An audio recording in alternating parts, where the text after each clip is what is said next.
Awesome. We're live. We are. We are. I all signs point to us being live. Let's Awesome. see. Had to pull my little stream deck. Yes, we're live. We just got notification. Yeah. Yeah. Hello, I need everybody. I need to learn to turn that off. Oh, There I we hear. are. In fact, I can hear me. Yeah. Is that the? Is that your phone? That's not me. Yeah. Yeah. It's cool. Let me see here. I can probably go onto your page, and I might be even able to share it and start a watch party. Yeah. Well, go ahead. Uh, I'm going to play this while you're getting ready. all right. Everything's perfectly all right now. We're fine. We're all fine here now. Thank you. How are you? Oh, that one. Oh, all right. Hey, everybody. Are we Hello. live on Indie Volt Radio yet? We will be in a couple of As clicks. soon as you hit a button. Yeah, as soon as I hit buttons and there we go. All right. Hopefully, everything goes through without it all blowing up. Hopefully it may blow up. All right, there we go. Hello, everyone. Hello. So Hello, everyone. Happy New Year's Eve. It is. Happy New Year's Eve. It is 9 o'clock on Tuesday, so it must be Indie Volt. Dun, dun, dun. Happy New Year's, everyone. So we're gonna roll the footage and get right into it. We'll roll that intro. Ready? Hang on. Are you ready? Yeah. I'll get it. The popcorn you're eating has been pissed in. Film at 11. Oh, wait. That might have been the wrong one. Yeah. I think it was. I'm pretty sure it I was. think it was. I don't see it.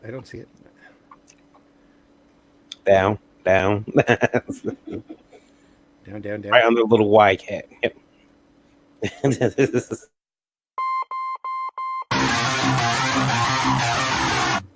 We need to learn to unmute our mics. Hello, everybody. Hello. Hey there. Oh, how Welcome nice! aboard. How nice it is to have you here with us. Happy New Year Eve. Yeah, it's oh man, it's almost 2020, so I can see clearly. Hello, everyone out there. My name is Varian Grant, the co-owner of Last Call Comics. Been so for the last 7 years and founder of Indie Volt Media LLC. Got my start making comics way back in 2008. First book ever published is one I created. Had a fantastic artist on the book named Chris Sanchez, and gentleman who wrote, his name was Eric Anderson. It was a book called Psycho Sirens. It's a black and white interior action comedy. I am a father, a husband, a geek, a creator, a publisher, a reluctant taxpayer, and artist. Shamefully, not in that order. And you're watching Indie Volt Live, the New Year's Eve special. Today I'm joined by Lola. And of course, Mr. Zim. Hey everybody. Randy Zimmerman here. Give me just a second as I finish this little bit of something. All right.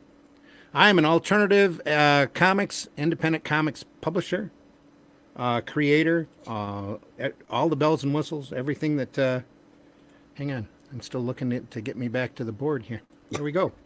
Hey, independent comics. I'm not a professional podcaster.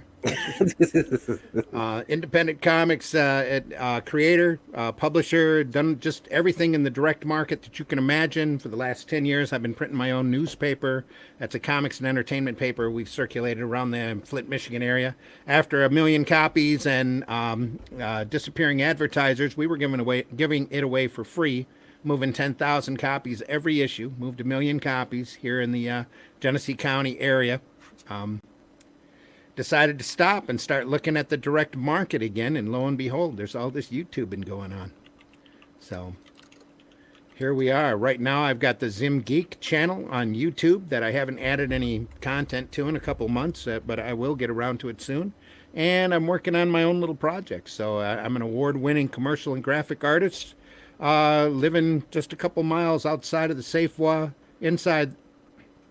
outside of the bad water zone here in Flint. You'd think I'd been drinking.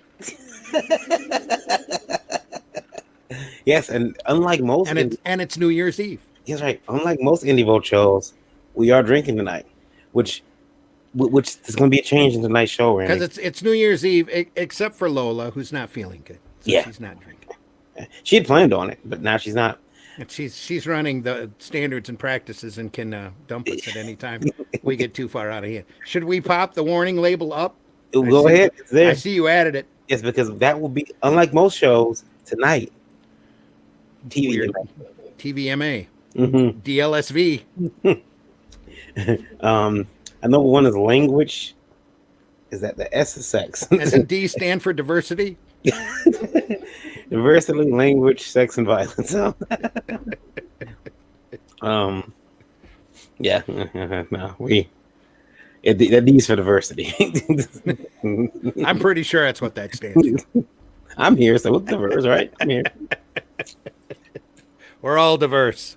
Yeah, it's So we got a couple people going to jump in tonight. Waiting for them to all get by their computers and sign on. That's if they're not out celebrating. Boo, celebrating on New Year's. Celebration. I don't celebrate on New Year's. Don't go outside. It's dangerous out there. Yep. Dangerous. Dangerous. I'm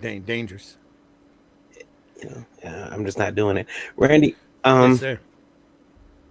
another decade, 2020.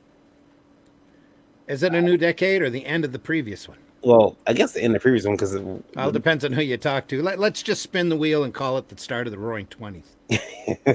yeah. It's the 20s. It is the 20s. I'm old. Mm. You're old. You're funny. Well, celebrated a birthday. Lola just had her birthday. She just turned Awesome. the big. Yeah, she just turned. We don't want to say, do we? We really don't want to say. Yeah. She's double digits now. She hit a milestone age there. Millstone? A millstone? Yeah, she's Could have sworn you said millstone. She might be able to apply for the AARP card now. Yeah. Not that old. Yeah, my mother has one of those cards. I tried to use it. They told me no. So, Randy, I found this on YouTube today. what's that? Old Lang Syne. Old Lang Syne. Anyway, you were saying I didn't mean to totally disrupt your chain of thought. It's okay. 2020. Did you? What are you expecting this year?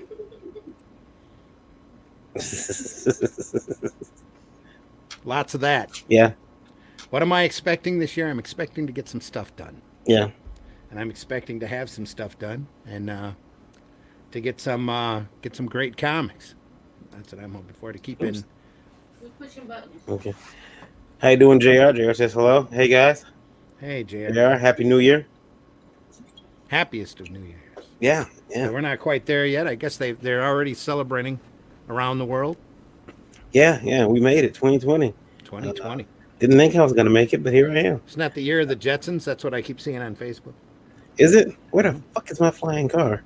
That's what everybody else is saying on Facebook too. I want my flying car. This is BS. The one that folds down into a briefcase. Yeah. How awesome! I should have my flying car. This isn't fair. This is what I signed up for. We should all have our flying cars. Let me see here. One minute. that works.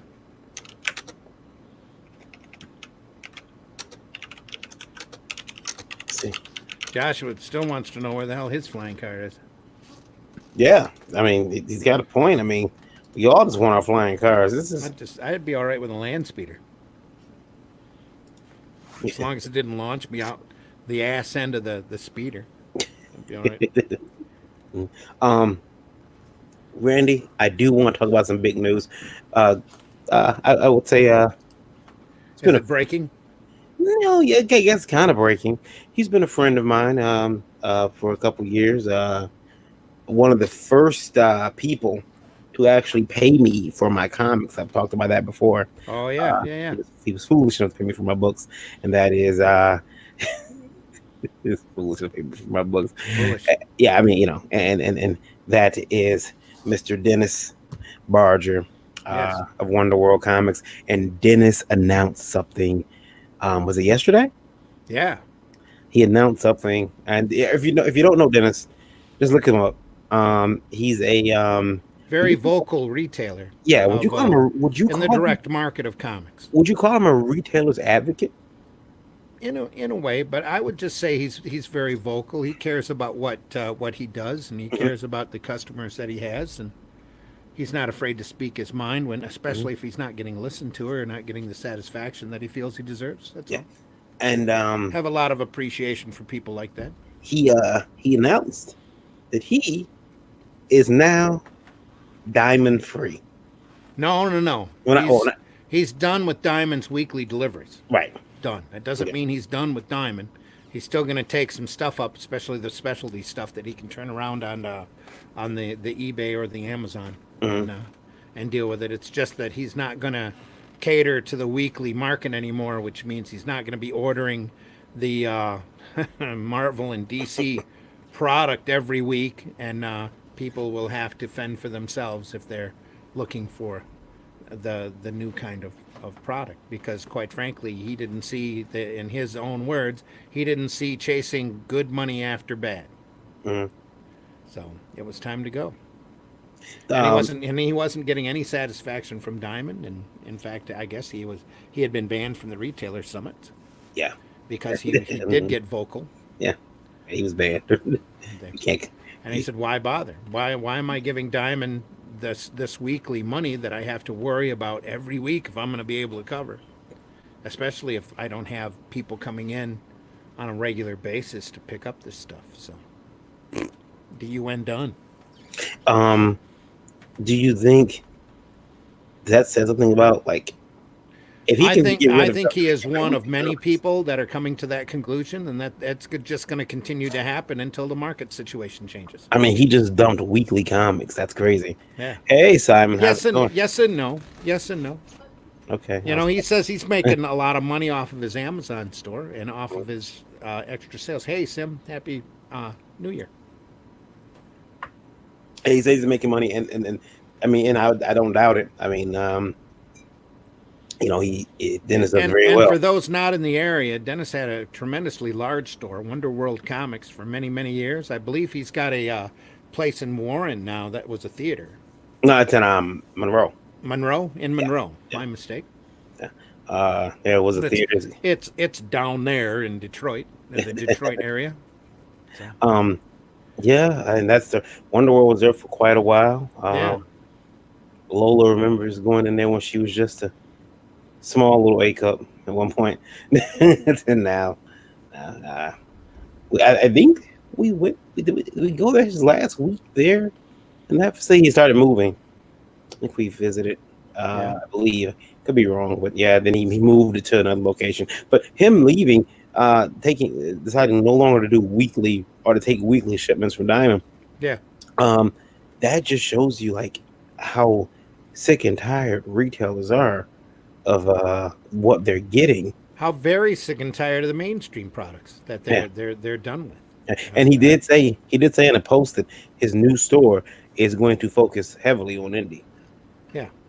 which is nice to hear. Yep. Very nice to hear. So if Well, anybody, what can you do when you're getting crap from the mainstream and you're not selling it? Why yeah, should you put up with it? That's the big question. So yeah.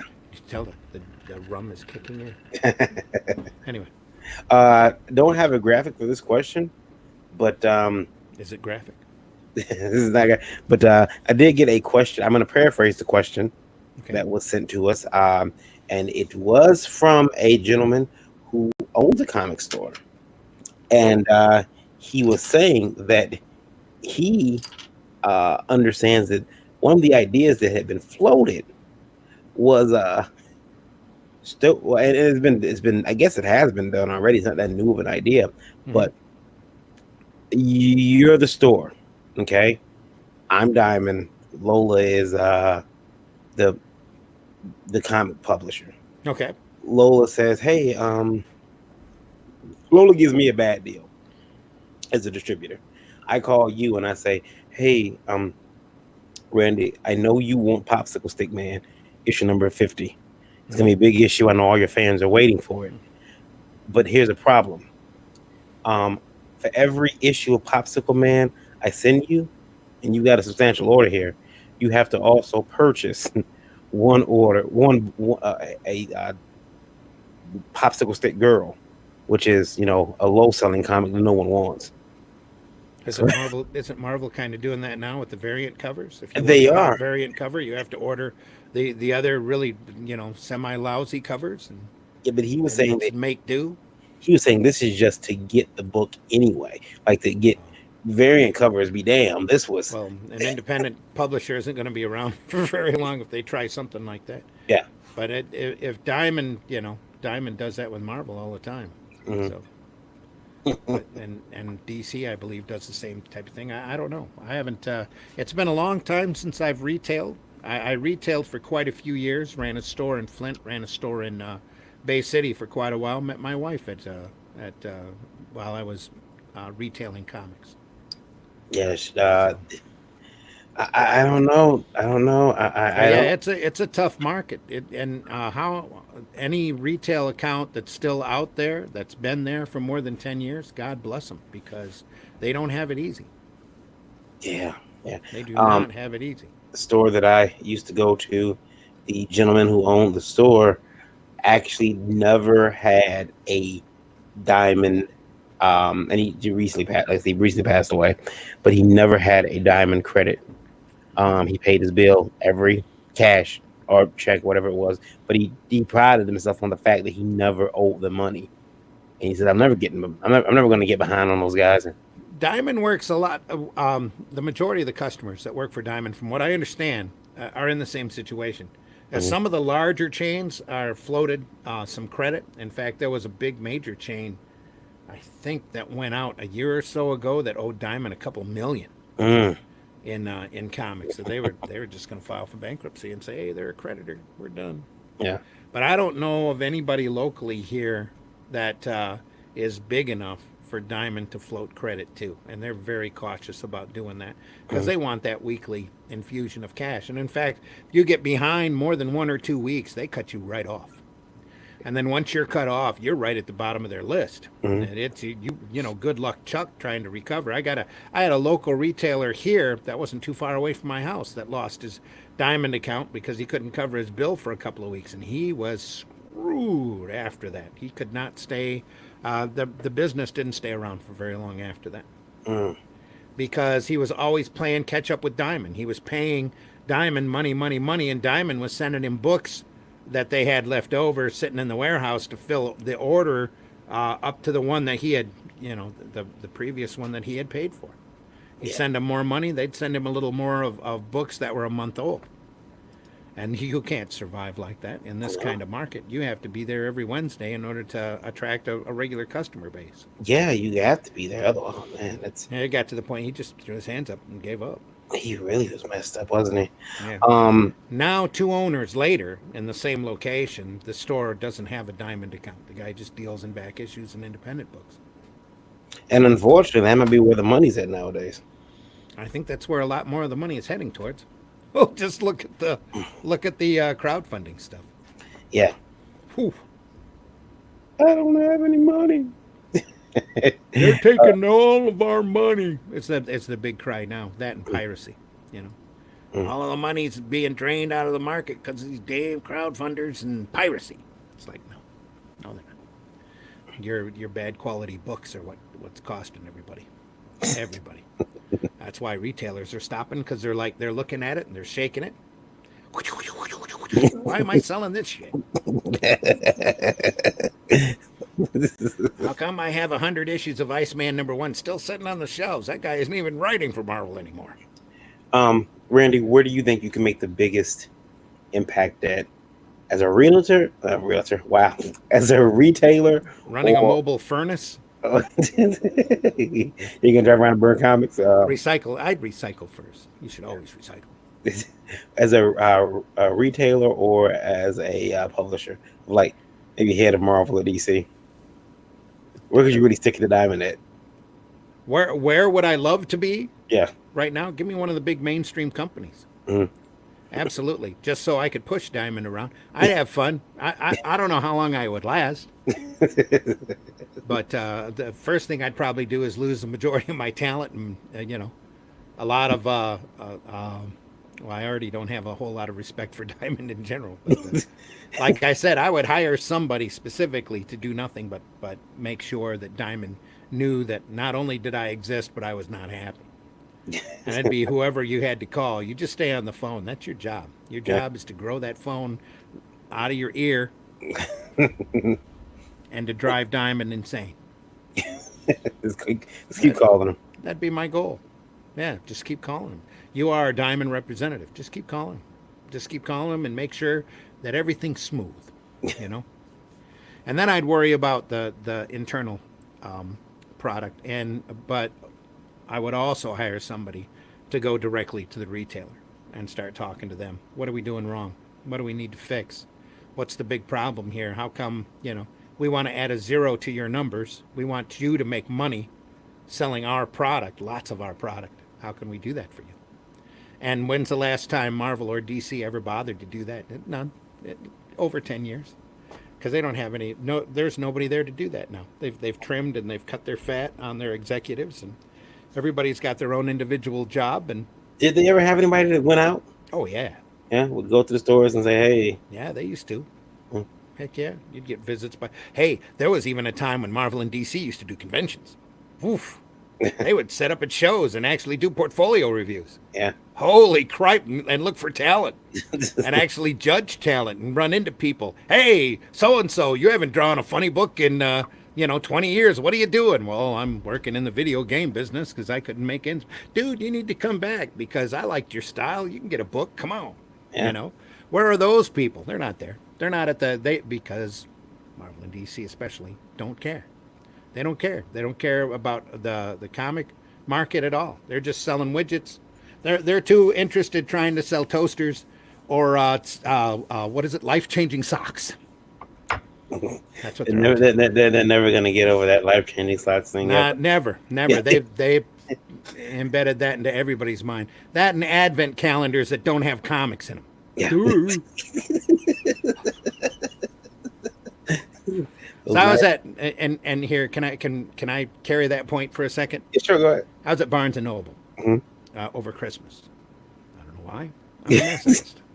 Probably looking through their discount books because every once in a great while you find a deal. Hey, Anthony. Hey, Anthony, how you doing, bud? You're welcome to come in. Yeah, you want to wait? Let me know. Jump in, bud. Anyway, I was at Barnes and Noble, discount bookshelf. I'm looking down, and there's this beautiful box set of Marvel books that are about, they weren't digest size. They're bigger than manga size, smaller than comic size, and they're gorgeous. They're like a plastic hardbound to them. They're in a boxed set. There's one on Iron Man, one on Avengers, and I think one on Captain America. And I'm like, oh, this is cool. What's this? And they're about, an inch and a half thick. And I'm like, oh, this is going to be great. If these have comics in them, I'm going to have to buy them just because it looked cool. And it was in a nice little, collector's box. I opened them up. They're like coffee table books. Here's the entire existence of Iron Man. And we're showing picture, block of text, picture, block of text, picture, maybe a panel from a comic, the cover here and there. And I just looked at it and I shook my head and I said, what another freaking blown opportunity at Marvel to get people into their products by selling them beautifully done, well reprinted, wonderful selection so that anybody walking in off the street or grandma and grandpa sees this stuff and goes, hey, my kid's into Avengers. I'm going to buy this box set for like $20. It's got these 3. And that whole box set was thick. Yeah. I mean, we're talking 3 or 4 inches thick. I sent you a picture of it. Yeah, you did. But that the picture I sent you, also somebody had gone in. There was a whole stack of them there, by the way.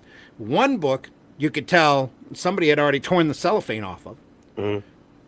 And looked at the book, stuck it back in the box, threw it back up on the shelf. Went, there's no comics here. Yeah.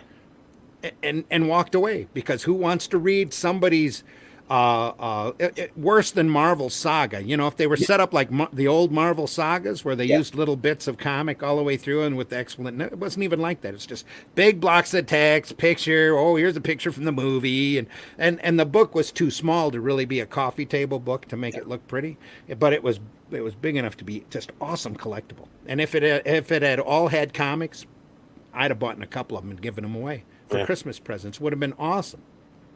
But nope, they were crappy looking little, and you could tell they had hired somebody, for probably a nickel or I can't say a nickel, probably 50 cents an hour to sit there and paste all of this up in a computer and to say something. Here's a picture of Iron Man, Tony Stark. Why don't you say something about Tony Stark?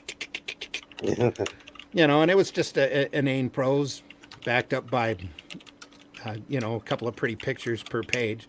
When they could have just reprinted Yeah, comics. yeah. Well, Great self-contained stories because they are out there. There's a whole bunch of Iron Man contained stories. You could go on through his whole life, told it, maybe done that coffee table look on a couple of pages while you're explaining the different stages of Iron Man's career.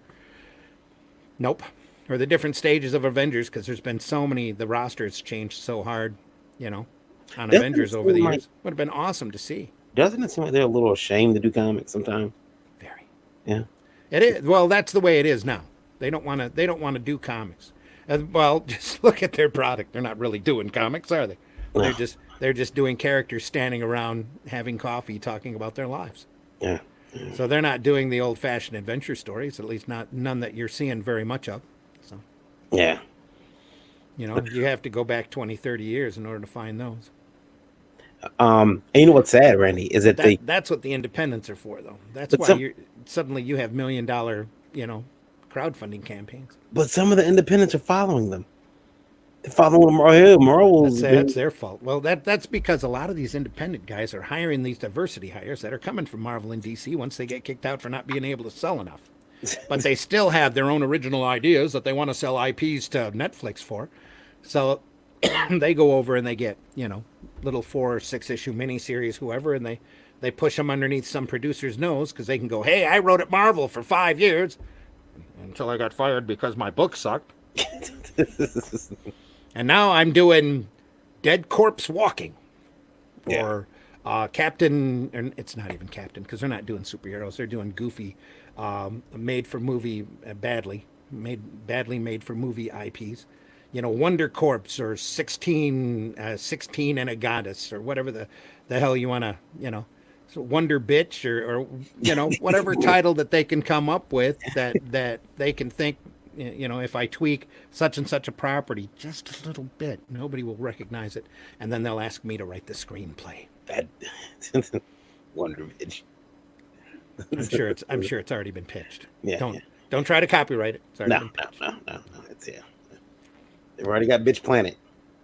There we go. Yeah. And that happened because somebody was sitting there with a list. Oh, what's a good feminist word?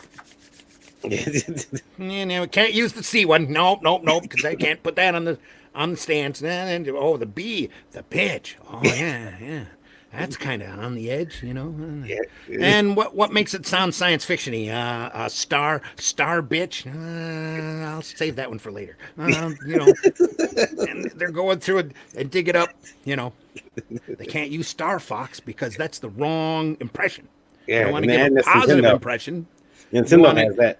You want to give, and Nintendo already has that. Yeah. And I don't even think that character's a female. But anyway, No. yet. It's coming. I'm sure it's coming. Anyway, they're out there. It's got to be spacey. Bitch asteroid. No. Bitch planet. Bitch planet. That works. Bitch planet. Hello, Hey, Ted. Ted. Happy New Year. He said, you mean to say But Planet? yeah. Huh? That Planet and got excited. Took It's off. a planet. Yep. They got excited. Took off. Bitch Planet. It'll be hot. We can talk some producer into that. It's about a planet. That's a bitch. There we go. I always liked Atlas's Planet of the Vampires, but that's a whole nother story. Oh man, I've seen some names on comics on indie comics that I thought was like, can you get away with that? Names? Yeah, names of books. And I'm like, for the longest time, we were worried about printing Spank the Monkey. mm-hmm. on the freaking cover because people would freak out about it. You know. Hmm. Let's see here. Oh, there's Tracy wants to know if I'm buzzed. Just running the rum just a little bit in a good mood. Happy New Year, Tracy. is I can imagine, man. I've seen some things. I mean, I seen there's that. Was it whose book is that? The Big Hawaiian Dick.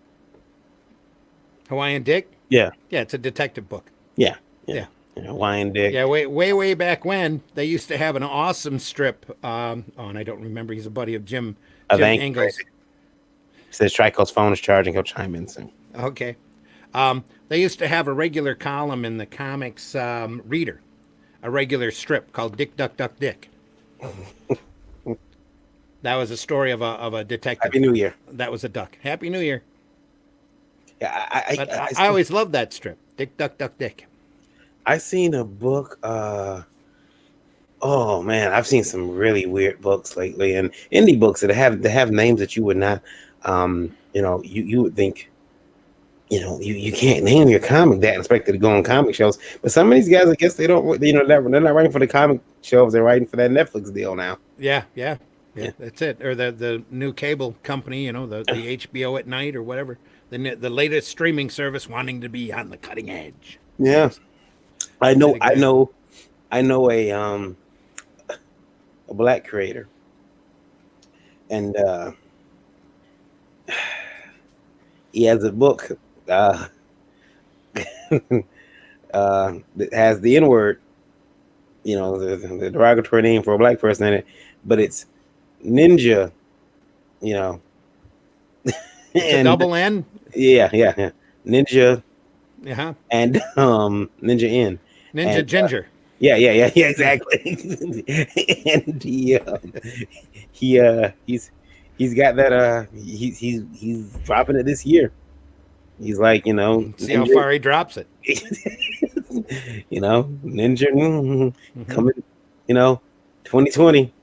Yeah, I got the last couple months of previews. I was really surprised to see Fantagraphics still has the Arrows uh, publishing arm still working, Mm. kicking out properties. Is that EROS? Yeah, Yeah. yeah, they ran for quite a few years. Those were the comics that were always under the retailer's counter. Okay. Like you walked up, and you were usually wearing your overcoat. You're going, hey, got any of those adult comics? Or they'd have a special section, uh, curtained off or whatever for people that were 18 and older to Mhm. go into. Kind of like your local video store. You know, I can't imagine. I can't imagine it. I was talking to a female artist over the week, and she said that she experienced something quite new she had never experienced before.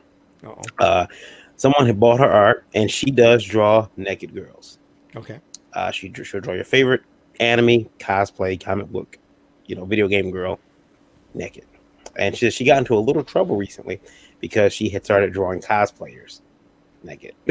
Like, so if somebody wanted the favorite cosplayer naked, she'd draw them naked. And that got her in a little trouble. So she just went back doing the video game Yeah, girls. I don't understand why. When some of them are so touchy, they want you to ask permission you even take their picture at a show. Why would drawing them naked make them mad? So she got into a little trouble for that and she stopped. But she did say the worst, she's noticed something new now. Wasn't she a little empathetic like that? She could probably. Well, they were all public figures. I guess you I don't know. Yeah, I don't know how that would work. I would imagine somebody would be threatening a lawsuit in there somewhere. I think that's what happened because she Pardon me. stopped doing the cosplayers, but the video game characters, the comic book characters, she went full steam ahead. Heaven forbid if she got the moles right and the tattoos right. Yeah. That would be trouble. I'm just seriously saying Yeah, that's yeah. not something that anybody should. She drew some cosplayers. I don't want to say his name. Even as a private commission, that's begging for trouble. I don't want to out her, but Mhm. she was telling me that she had been a cosplayer reached out to her with some not so nice words through Facebook and was like, "Hey, you're drawing me nude. I don't appreciate it. It needs to stop or legal action." And she said, "Whoa, okay, um, no more. And I think that her biggest issue too, she was, doing that, and then she would do it as a commission and sell it as a print afterwards. So, Oh yeah, yeah. That would especially add to the problem. yeah, but the thing, Especially not getting permission. the thing is, Permission. Air quotes, folks. Air her quotes. art style after she paints it and everything, Hmm. it's pretty realistic. Not that you would ever mistake it for a real photo, but it's like, there's no like parody there. It's like, oh, you drew, you know, this person naked. But the thing that she told me was happening now though is that people are taking her art. Um, guys, on she's assuming these are guys who buy it, Hmm. and They they might me- not all be guys. they message her with their um member halfway on the print, and you know when they've done their business. The Jollibee pop up, and they've done I their just had to adjust. I didn't want everybody to see my gut. It's bad enough with your little New Year's background that I look like I'm constantly drooling. they do the So I think that she says people are like, basically having fun time with her drawings. Fun time and showing the results. Yeah, yeah, and sending it Just to her. ask them why they're staining your print. I guess so. And I told her, I said, I would screenshot all those and put them up. Hey, Oh, you're just begging for even more trouble. well, What the heck? she could blur that part out. Yeah, she just needs to stop. That's all. Yeah, She just yeah. And why do you want to glorify a cosplayer in the first place? Glorify the IP that the cosplayer is representing. Yeah, You know, yeah. at least then Marvel or Disney or AT&T can come on your, well, excuse me, can get on your butt about it. Is my face red? My face. Sorry. Albino Zulu launching this year. Yeah, we talked about that one. You better be doing that, Ted. Yeah, yeah. Albino Zulu is it's gonna be the book of Oh, 2020. I think that it's probably gonna get a couple of cease and desist. That guy's doing. I don't know how that would happen. He's doing white blackface, and I don't know how that would happen. There's albinos out there. the Albino Nation finds your comic to be Not funny. extremely insensitive The and entire albino nation has been triggered. yeah, yeah, What is that? Like 0.001% of the population? yeah, yeah. We're so mad we turned red. Just make him a ferocious Zulu warrior. We'd be fine. Show I him in a think- positive light. Didn't they once? If you were albino, Trico says Happy New Year. Happy New Year, Trike. How's it going? I wonder, wasn't it once that if you were albino and you were African American, like they looked at you as like you were special? Like, Yeah, I would suppose in certain sectors that or kill him, that would have that would have happened. Just because it was, unusual. kill him, kill him. So we still got Eric Hodson on his way in, and we have What about Antonio? Did he wanna, Anthony's doing he's doing a Anthony? New Year's party. Oh, awesome. House, and Okay. he's on beverage and drink duty. Oh, cool. So yeah, it'd be bad for him to come on too. He'd be, hey everybody, He's on beverage and drink duty. Anthony here. Yeah. We're hoping to get as drunk as possible on the stream. It's gonna be awesome. No, we'll just keep going. Yeah. We're here to talk about it. It's New Year's Eve, everybody. We're Yeah. just happy and we're just celebrating. And I no longer have any unused Captain Morgan in the house. So it No could be a longer. problem. Gotta go out tomorrow. Gotta get more. Probably. So Randy, how do you start? How do you celebrate New Year's Day? Now a lot of stuff is open. Apparently tomorrow everything will be open. I called Best Buy and they're like, hey, they had short hours today, from whenever to 7, and tomorrow's from I think 10 to 7. Should dig up the old Pinky and the Brain video thing. What are we going to do today? Same thing we do every day, Pinky. Plan to take over the world. I think Just another day. Just the calendar rolls over. I've got work to do. At least I'm not doing client work. I'm actually having a ball doing creative comic book work right now. So Mhm. it's all good. Trike says, I'll pop in when it's airing grievances time. That could be any time, Trico. Yeah, we could, Pop in any time. yeah, we can. I got a couple of grievances there. Oh, he went. Oh, he's coughing up a lung. Nope. Just had a cough. I'm sure our listeners didn't want to hear that. Yeah. What's our number? Are we on Indie Volt Radio? Yeah, let me People take a look. around everywhere but here listening in to us. Let me take a look. What's our magic number? I have 759 in the pool. We have currently have decided. Good old Indio. All right. According to our statistics, it's like, oh, I'm not in the right place. That would help. Okay.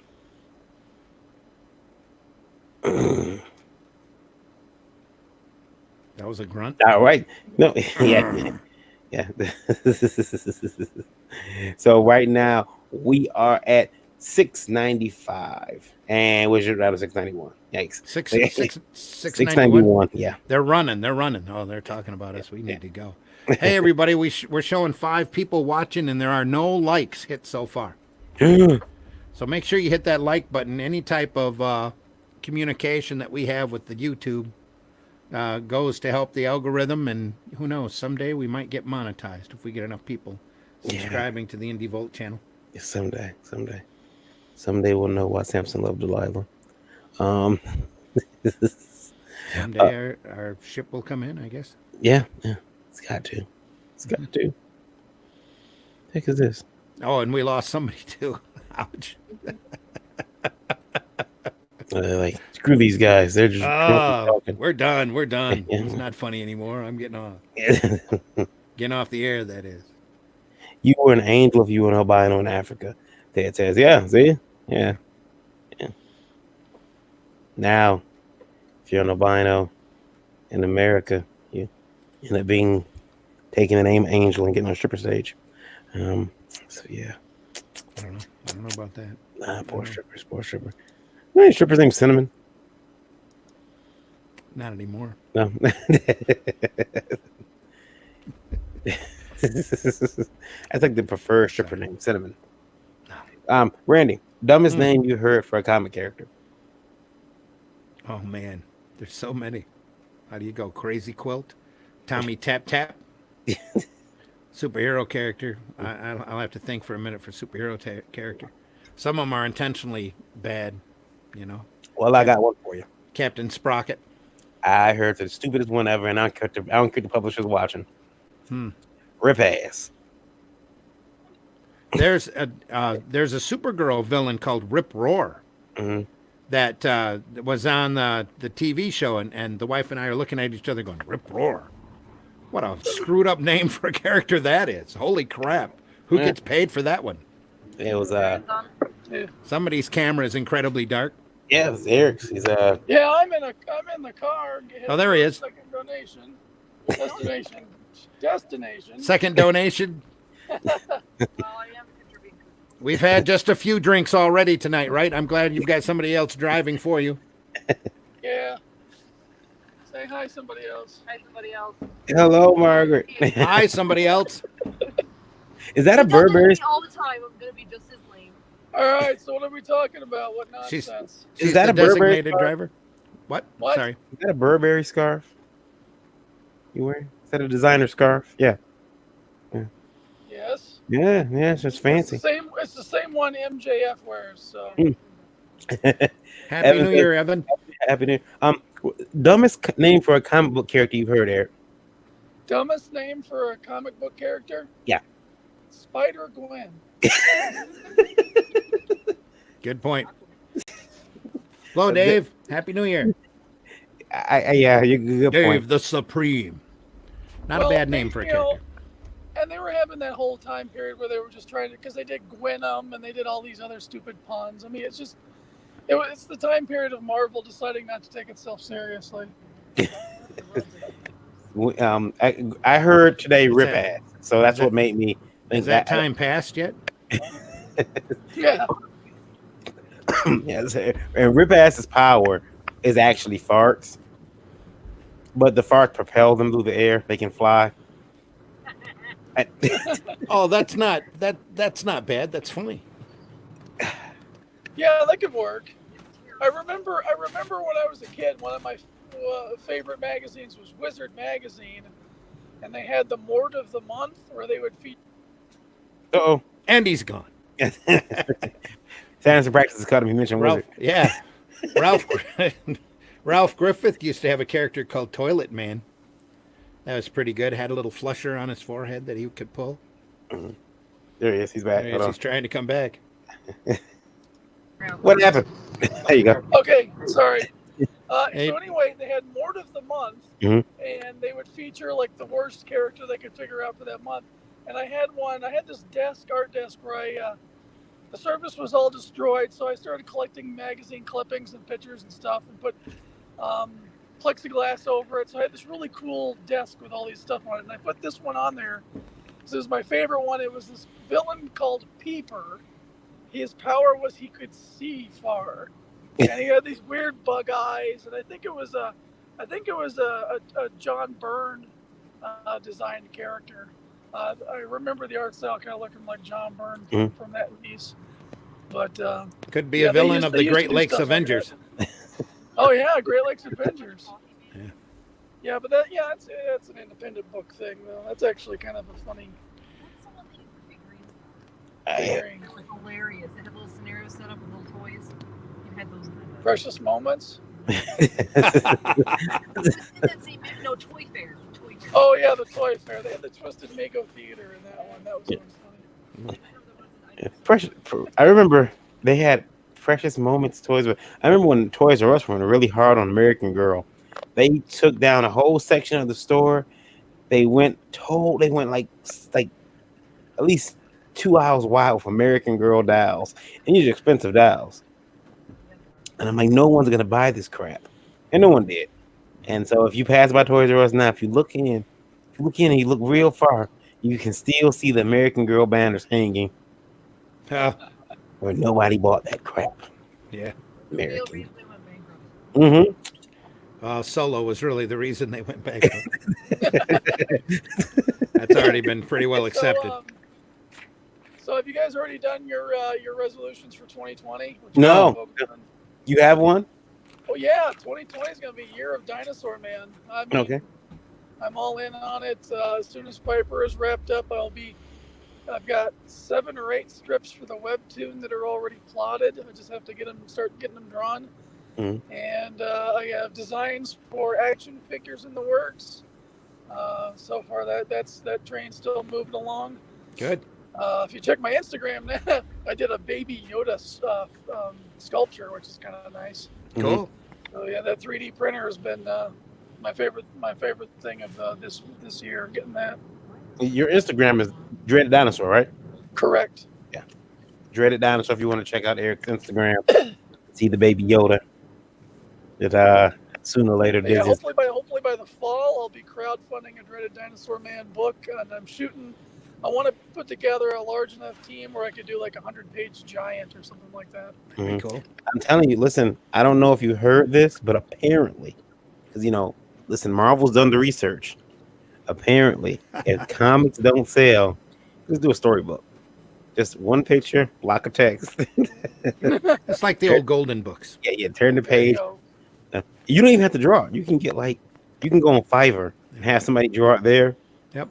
It's block of text, and that's what it kind of looked like in their advent calendar. Sure. Oh my, yes, I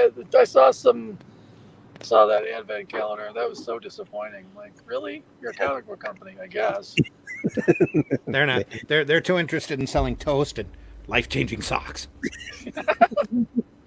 They had those women up there. I'm looking like, why don't you just come off a line of alcohol? Why don't you just come off a line of wine? Captain Marvel, Marlowe. So those wine ants they got can just sit there and get drunk. You know why? Why's that? Disney has standards. No, do they now? So they come out with a line of White Claw, and it's like Mrs. Marvel hard seltzer, Hmm. There you Yeah, go. yeah, Miss Marvel hard seltzer. Gosh, Agatha Harkness's Happy Juice. yeah, you can have me. Taste, He's like bottled with the taste of sadness.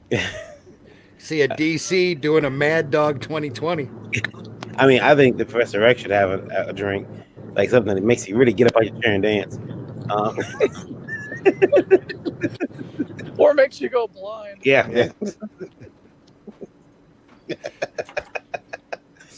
Oh, Warning, I this drink may cause paralysis. Well, there was a Iron Man slot machine until Disney bought Marvel. Then it disappeared. yeah, because this isn't like gambling, all right? Yeah. It seems like that'd be something a person could curate all the weird things that happened before standards and practices from Disney came in. Because there's got to be more than just a slot machine out there. Yeah, because you know what? You remember WWE? Eric, do you remember the WWE condoms? Vaguely. They did condoms, and I'm surprised Marvel never dropped because Tony's. If anybody, you put Tony Stark on condoms. If anybody, him and Daredevil. I can just see him using the old cartoon theme song when Captain America dons his mighty shield. Oh, that's horrible, Eric. Hey, Kevin. Now you said 2020 is the year of Dinosaur Man. See Yes. the PSA announcement of Cap sitting backwards in a chair. So you need to wrap it up. Anyway, go ahead. And Eric mentioned actually he's going to do PSAs for Dinosaur Man, right? Yeah, that's one of the things I wanted to do. Little short animations that were similar to like what G.I. Joe did, where you learn the moral Mm-hmm. at the end of the story. Mhm. Only mine would be very sarcastic. We learn that these people are jerks and we kick their butt. Yeah. If you see a jerk kick its butt, that type of thing. We learned why we don't give up our weapons. We learned you can jump dimensions if you just jam a fork into a light socket.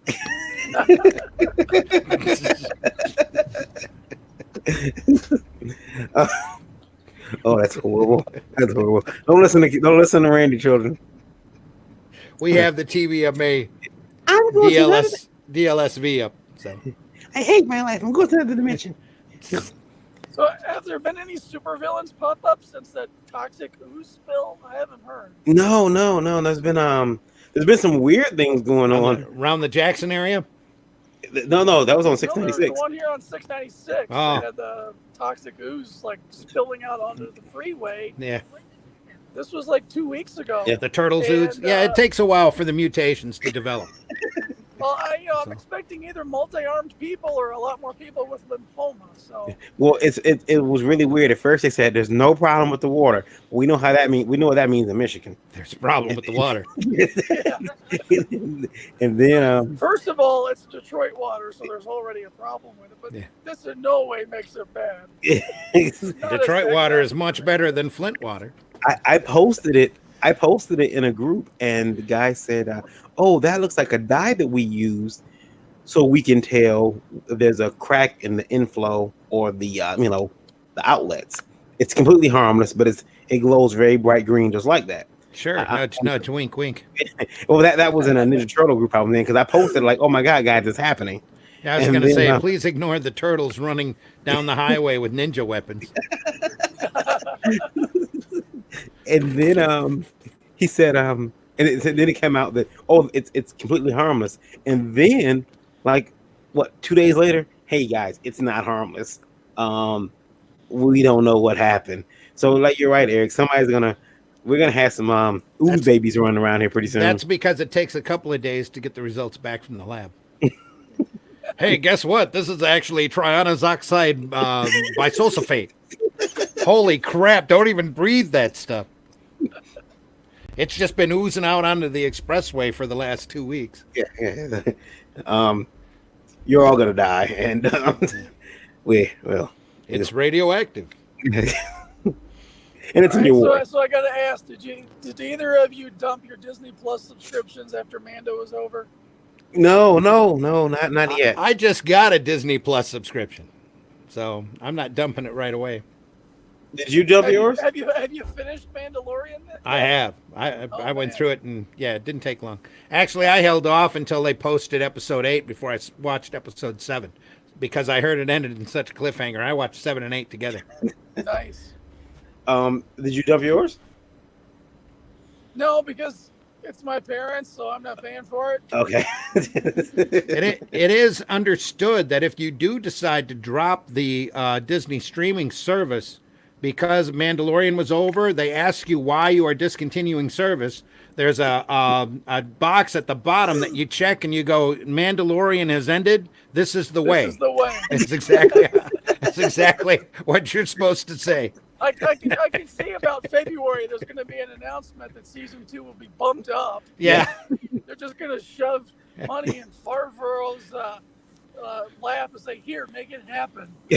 What just dismays me that Mandalorian is done, and even the animation is the new animation for Clone Wars isn't starting up until February. It's like, Yeah, dude, they got. there's 2 They months got there this where void nobody's here. making money. Guess what they're gonna do? I got a question for you They're guys. gonna dump your butt. Mandalorian is an unqualified success, correct? Yeah, I would say so. Well, yeah, If you are Kathleen Kennedy, how nervous are you right now? oh, they've already ran videos on that.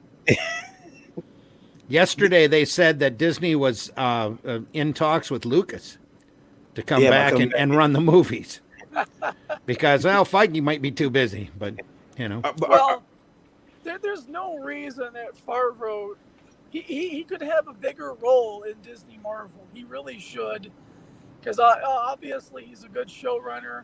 He's able to produce because he's basically most of the. You had him. You had those two brothers, largely responsible for the better of the movies, right? The Russo brothers, yeah. Yeah, the Russo Yeah. brothers and him. So I really think there's a case to be made here that he's really not getting his due that he should. Yeah. Yeah. Well, I think he's getting it now. But Grace Randolph has been saying since Solo came out that Iger has been begging people to take Kathleen Kennedy's place. And he just can't find anybody because nobody wants that shit show. Well, I'd volunteer. You didn't ask me. Well, anybody in power that they feel would have the ability to handle a multi-million-dollar franchise. Okay, so just their pedophile buddies. Yeah, you got to have some experience. That's why they're begging Lucas to come back. That's Well, horrible. heck, if we learned anything from that Simpsons episode, you just gotta go rent some old Japanese cinema and you're right back into it. Yeah. We're going to be demonetized so quickly. This whole video will be pulled by tomorrow morning. You'll see. I don't think so. But we'd have to get a lot worse than what we've been getting. Do you guys think that? We finally have a like, but we've dropped our viewership. So Oh yeah. how are we looking on Indie Volt Radio? Yeah. Well, let's see here. Indie Volt Radio. Oh, okay. Got to refresh. Sorry. Apparently, we had a couple other viewers that had to go off to their New Year's Eve parties. Yeah. I'm en route to mine. So. 7-Eleven. 7-Eleven, we're gaining. Tell your bad. friends, get them online here. Randy, do you have any? Well, and I ask you and Eric this: do you guys have any New Year's resolutions as far as working on comics goes? Are you working on more? Do you think you'll work on less, or? I want to work on a lot more. Yeah. Yeah, I mean, you're the dinosaur man. I intend to be doing a lot more comic stuff. I really want to scale back on pushing the cons and the fan art as hard as I was, just because if I don't make room for my stuff, I'm never going to get it done. Yep. I don't want to fall into the trap that a lot of my buddies seem to fall into, where they're just doing that to get a paycheck, and they're not really sharing the stuff that's inside of them. That's could be so much better. So I at least want to take one more stab at getting my IP to succeed, and that'll be for this new year. I really want to do a lot more writing. Maybe find a couple of artists and sit there and do a couple of other outside projects here and there. It all depends on how the commercial work goes. Yeah, I like that idea too, because I spent so much time early on 3 years ago starting the world building process. Mm-hmm. I've got a Word Google Doc. I could just hand competent writers Yeah. and other artists, and I'm sure I'd come back with some really nice stuff. So, it's one of those things. It's like if you spend the time beforehand and you actually get a lot of the work done, it makes it easier to just pull this stuff out. Well, all you got to do, I'm sure you know about competent writing. There is a book out that you can buy if you're looking to learn how to write comics. Um, there's a bunch of them, and there's one right there. Yeah, right or wrong, and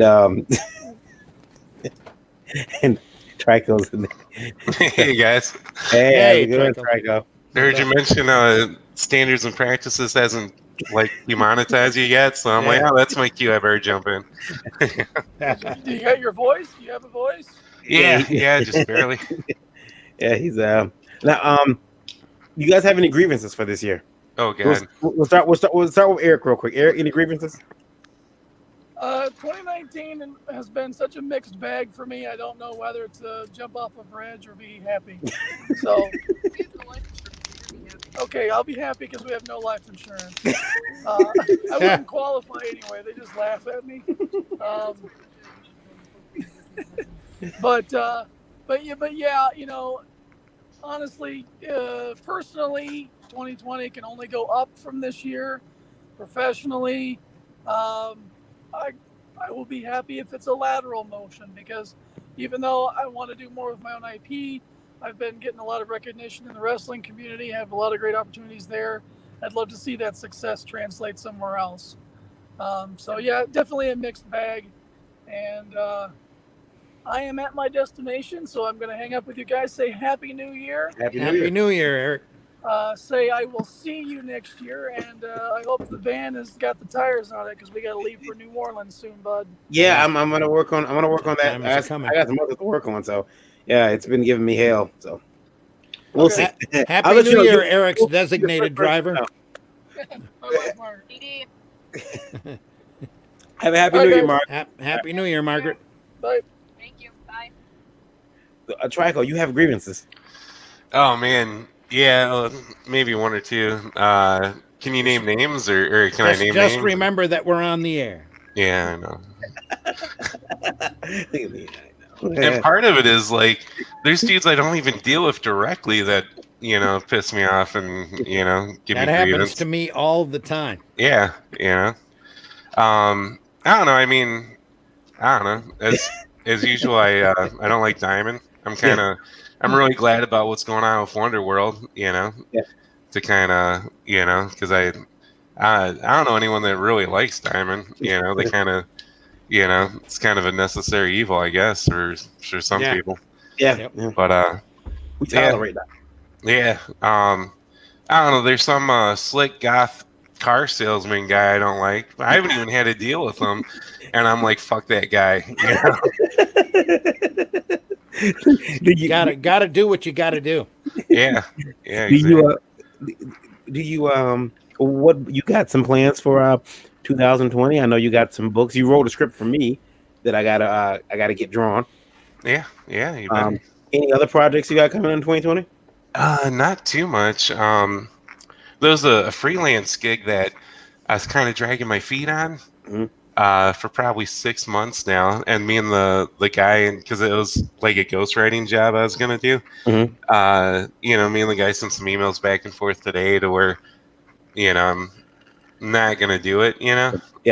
I think he could kind of tell I wasn't really into it, and so that frees up a lot of my time. So I don't know. There's like a book project I've been working on for like 3 years. I'm like, I should do it now because I have some time during the winter semester. Yeah. I don't have a lot of classes or anything in the winter semester, so got some time. I could probably work on that, or probably maybe write some more scripts or something. I wonder if sorry, I am messaging everyone else in my friend group, and I'm like, "Hey, people, get in here!" So I'm sending out little mean messages. And would you think that I have a question for you guys? Okay, Yeah. and you guys tell me how you feel about this. For a second here, we're all gonna be for hire creators. Okay, most of us are. Mhm. And We're all whores. It's that kind of business. you do it. Money talks. You do a project and you design it. You design the characters, and for some reason, they're like, "Oh yeah, sorry, we're not gonna go with your art. Sorry." Hmm. And you're like, "But my money." And they're like, "Yeah, we're gonna holler at you with that money. Don't worry, we'll get to you. We got other artists on the book." Checks in the mail kind of thing. Yeah, checks in the mail, kind of. And then they say, "Okay, well, the book comes out. You still haven't been given any money." But they're like, "Yeah, uh, listen, we can't pay you. But what we did was we made sure we put a credit in the book. You're credited as a designer of the characters. Are you pissed?" I'm calling my lawyer. Yeah. Yeah. There sure better be paper if it's somebody that's unscrupulous like that. Mhm. That it's going to be that much of a sleaze bag. We better have paper already, and they better have a character purchasing fee in there for all the characters that you designed and developed. Nah, you ain't getting no money. That's You just got me. you Well, they getting this wouldn't. They credit. wouldn't have gotten the property then. You getting this credit is what you gonna get. That's what happened. That's what happened to an artist that we know. Yeah, F credit. Um, he got credit instead of paid, and a couple artists actually, but they got credit instead of paid, and it kind of sucks because Yeah. it's like I'm trying to get paid, yo. Yeah. Credit on the book, or another, you know, uh, credit on like a Comic Vine entry, or Mhm. credit on a book that doesn't pay bills. So that You like, could always list yourself as editor. yeah, Credit on the book is supposed to come in addition to the payment, not exactly. in lieu of. Yeah, Oh, there has to be better compensation for that, or it's no deal. yeah. Are you oh, how about this? How about this? We'll send you 10 free copies of the book. That's still no deal. No deal, huh? I did that once with uh, Mermaid Comics out of Canada. Mm-hmm. Another reason you should never do 822. work out of the country unless you have firm paper. 822 on Indie Vote Radio. What? Oh, cool. 822 on Indie Vote 822. Radio. Thanks for listening. Want to say 822. hello to the people listening in Germany, the Netherlands, France, and India right now. It Awesome. jumped up 200 listeners as soon as I came on. Yeah, yeah. Yeah. There we go. It's because I got that cold voice. I sound all deep and sexy. um.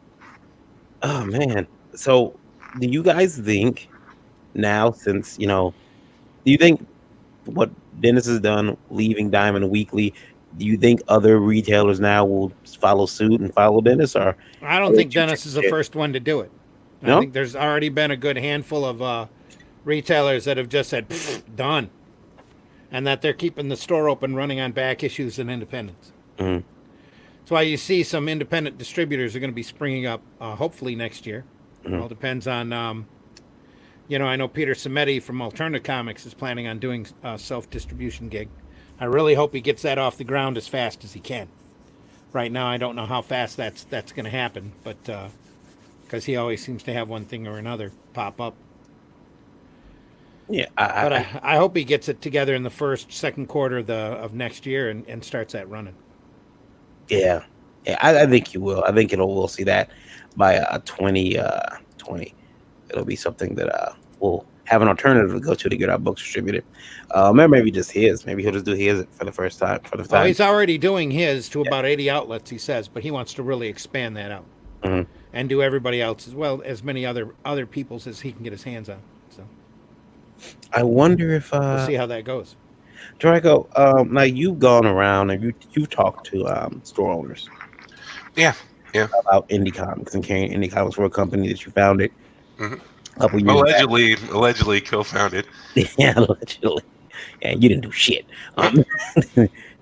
You've been if this was a if this was a That's why you are Trico, not the founder, Luke. Oh, yeah, exactly. if this is a biopic, you'd be played by a black guy who has about 5 minutes screen time in the movie, and they kick you off for being a crackhead or something. Um, What's he doing? He's on crack, man. Let's get rid of him. Okay. Um, but you used to go to stores and you used to try to get stores to carry the books, right? Yep. What resistance did you find? Did you meet any resistance? Like, I don't want to carry this shit. I don't want to carry indie comics. Sometimes it depends on the store owner. Um, there's some that are kind of they're almost trained. They call it like there's a couple store owners that are like, "Are you in the catalog?" And they're talking about previews, and Right. some of them are trained where they don't understand it's their business. They can buy and sell whatever they want. Like, but they're kind of trained to where they think they can only order through previews. Um, so there's That's very true. yeah.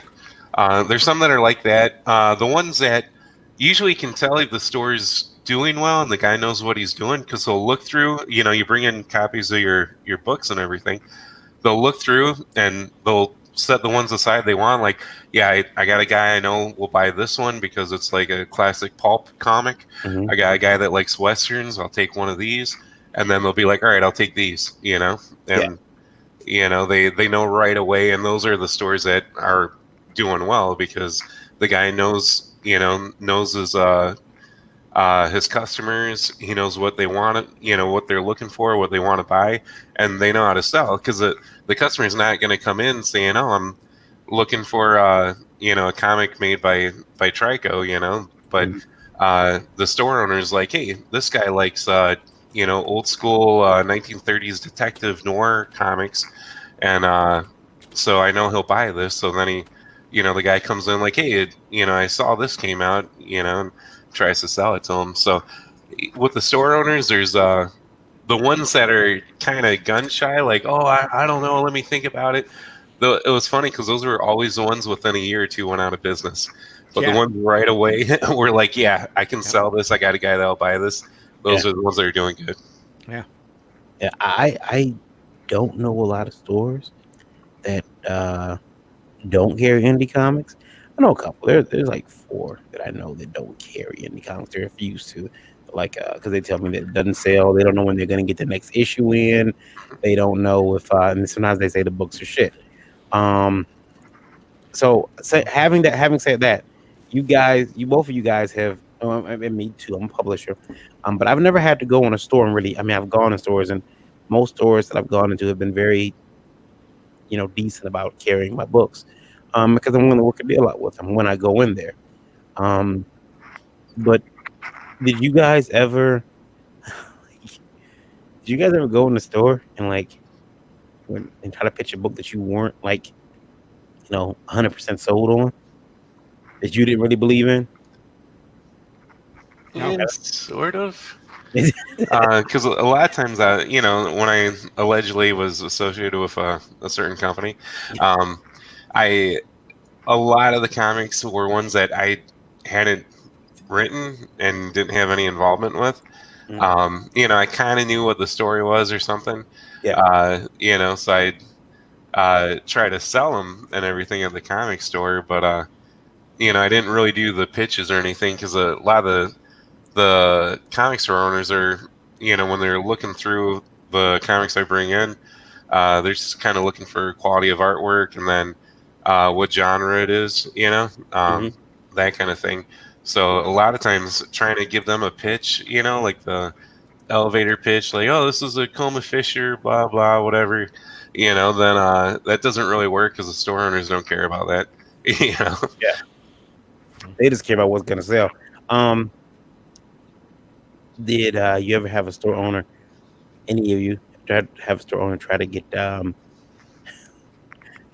less from you? Like, oh well, I'll give you 50 cents per book. No, because they're so trained by Diamond. I cut them half Yeah. anyway of any book that I bring in, and that's a better deal than they're getting from Diamond right now. So they're like, "Oh, okay." Exactly. Yeah, we usually did half off the cover price, and like Randy said, it's better than what they're getting from Diamond. Plus, we always we cover shipping for them, so that's they order directly from us. We cover the shipping, so it's better than Diamond. Yeah. And there's a couple places where they wanted to do consignment, and consignment I always hated because you got to keep track of what you left there. You have to we'd have like a contract. They'd have to sign it. They'd have to sign like I'd write down the quantity and the title. So if I left 3 of these 4 titles there, they'd have to initial near each one of it. Then I'd come back and then, well, there's only 1 of each title now, so you must have sold 2 of each title, so that's this much you owe us. Oh Right. no, they're around somewhere. They're around somewhere. you know. Yeah, So yeah. yeah, doing the consignment was always a pain. You know. Somebody took them because they had a bird cage. I remember. Yeah. Exactly. I I had a store call me and ask me for more books, and that was great.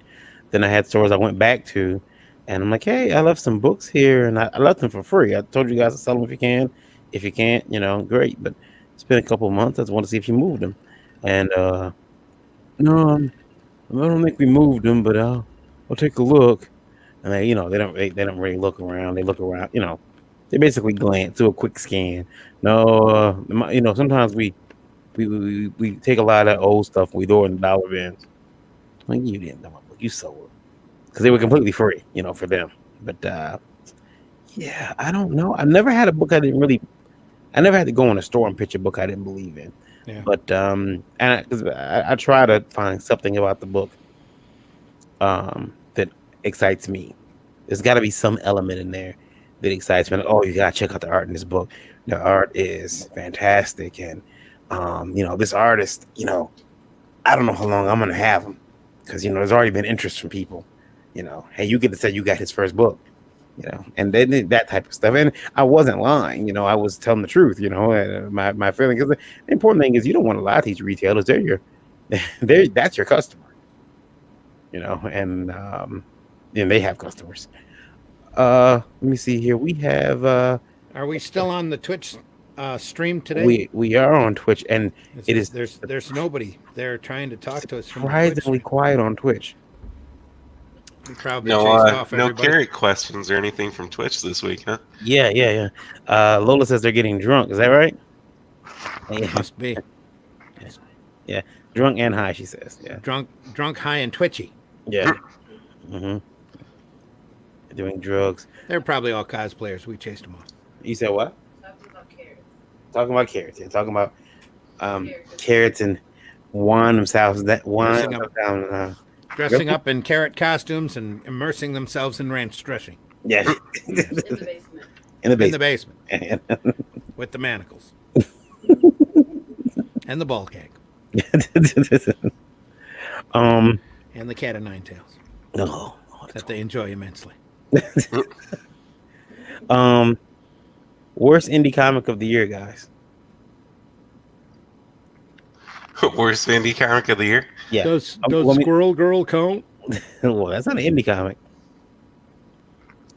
Yes, it is. Can I name names? Did you see the numbers? Did you see the numbers on that book? It They might as well took be- it. They took it to issue 50. It might as well be indie comic. I think we've grabbed our ankles enough on this title. Maybe we should stop it. I gotta for me. Oh gosh, From you, for me, be it's nice. got to be the piss poor delivery of Stealing Solo. Where'd you go? Where'd Lola go? Did She go? ran off. Where you going? I told you on the message. Oh, okay. I didn't hear you. Okay. I read it. I didn't read anything. My message is right here. She has a headache. Stealing Solo is the possibly the worst book because of how it was delivered. Well, I think that's going to go down in the annals of crowdfunding. Yeah. So we'll just have to see what the remake of that looks like before that chapter is completely done, too. So there's plenty of room still for him to suck. Or to try a cash grab, another cash grab. So Did you see a really bad book this year? that would mean I'd have to be subjective, and I just can't.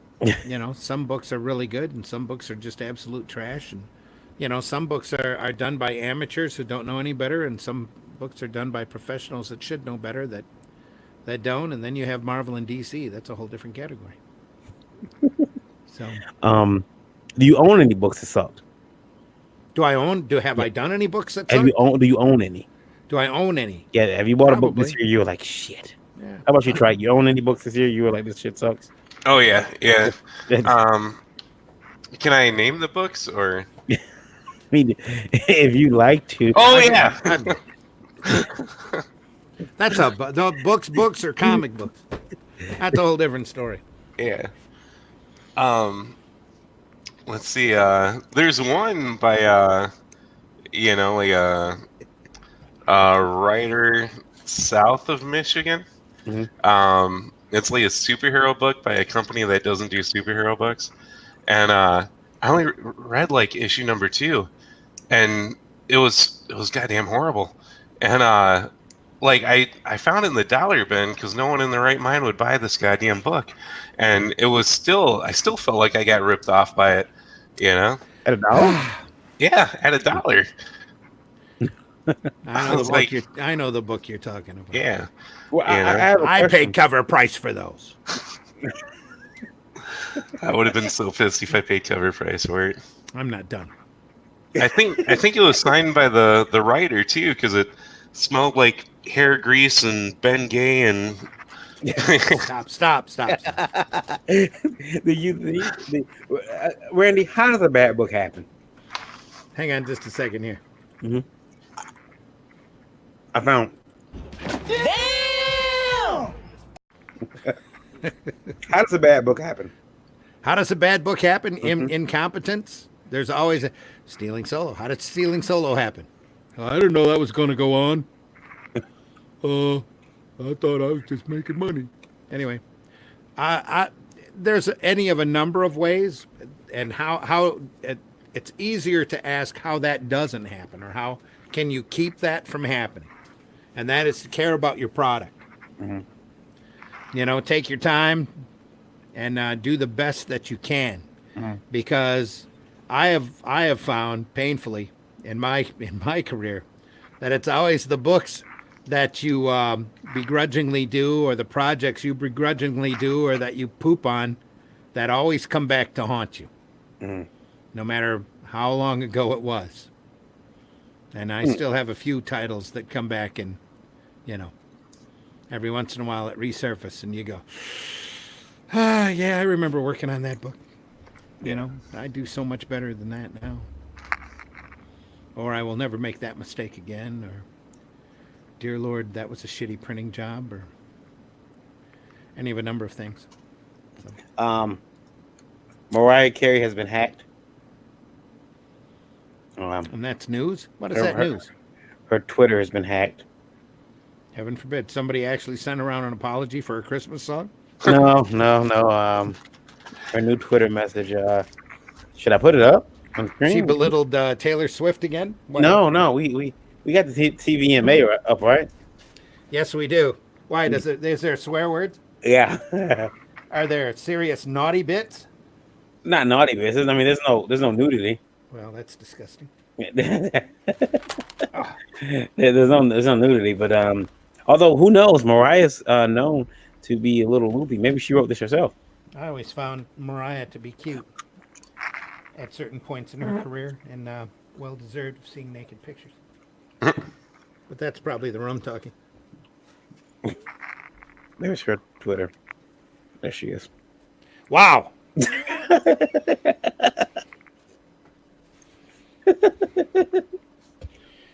Mariah has been hacked.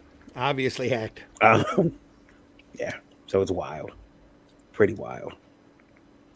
Yeah. Is that, are we saying that they're going to figure out it was a hack from some guy named Joel Z-Man? It's probably Eminem.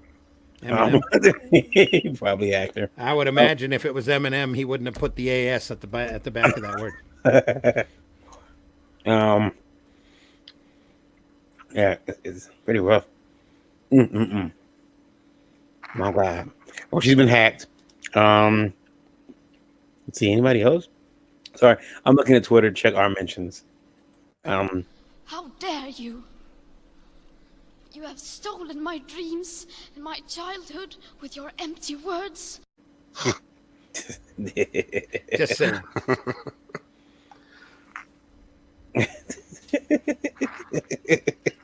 um.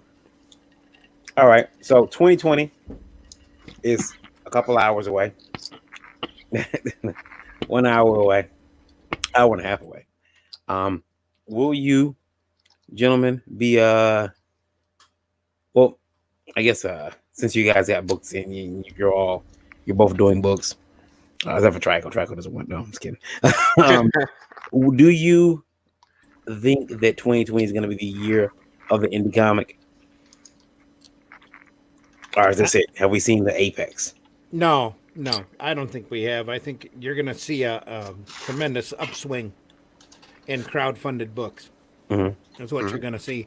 You're going to see with everything that's planned, even the stuff that's already been announced. You're going to see a huge upswing in crowdfunding books. Mm-hmm. I'm sorry, and crazy projects. Mm-hmm. People doing stuff. Now is the time to strike. The companies really don't. The mainstream guys really don't care about the retailers. The retailers are barely hanging on, and there's a huge amount of audience out there and untapped. What would you call it? Profits. Okay. Begging to be entertained by good comic product. And so the more good comic product that is crowdfunded over top of the shoddy mainstream and what would you call the mainstream independent IP cash grabs, the more money is going to be spent. Now, the big problem is that it's being spent outside of the direct market, and the retailers really don't deserve the short end of the stick that they're getting, and they need to stand up and speak out about that. But in the meantime, there's going to be some creators out there that are going to get incredibly rich next year. Yeah, and I mean, hopefully I'm one of them. Incredibly rich. I'm trying to get rich. I got bills. I got kids. You're talking about even in CG, they're talking about 6 figures, young lady, 7 figures, ma'am, and you know, there's going to be a book eventually that's going to come out that'll be 8 figures, bitch.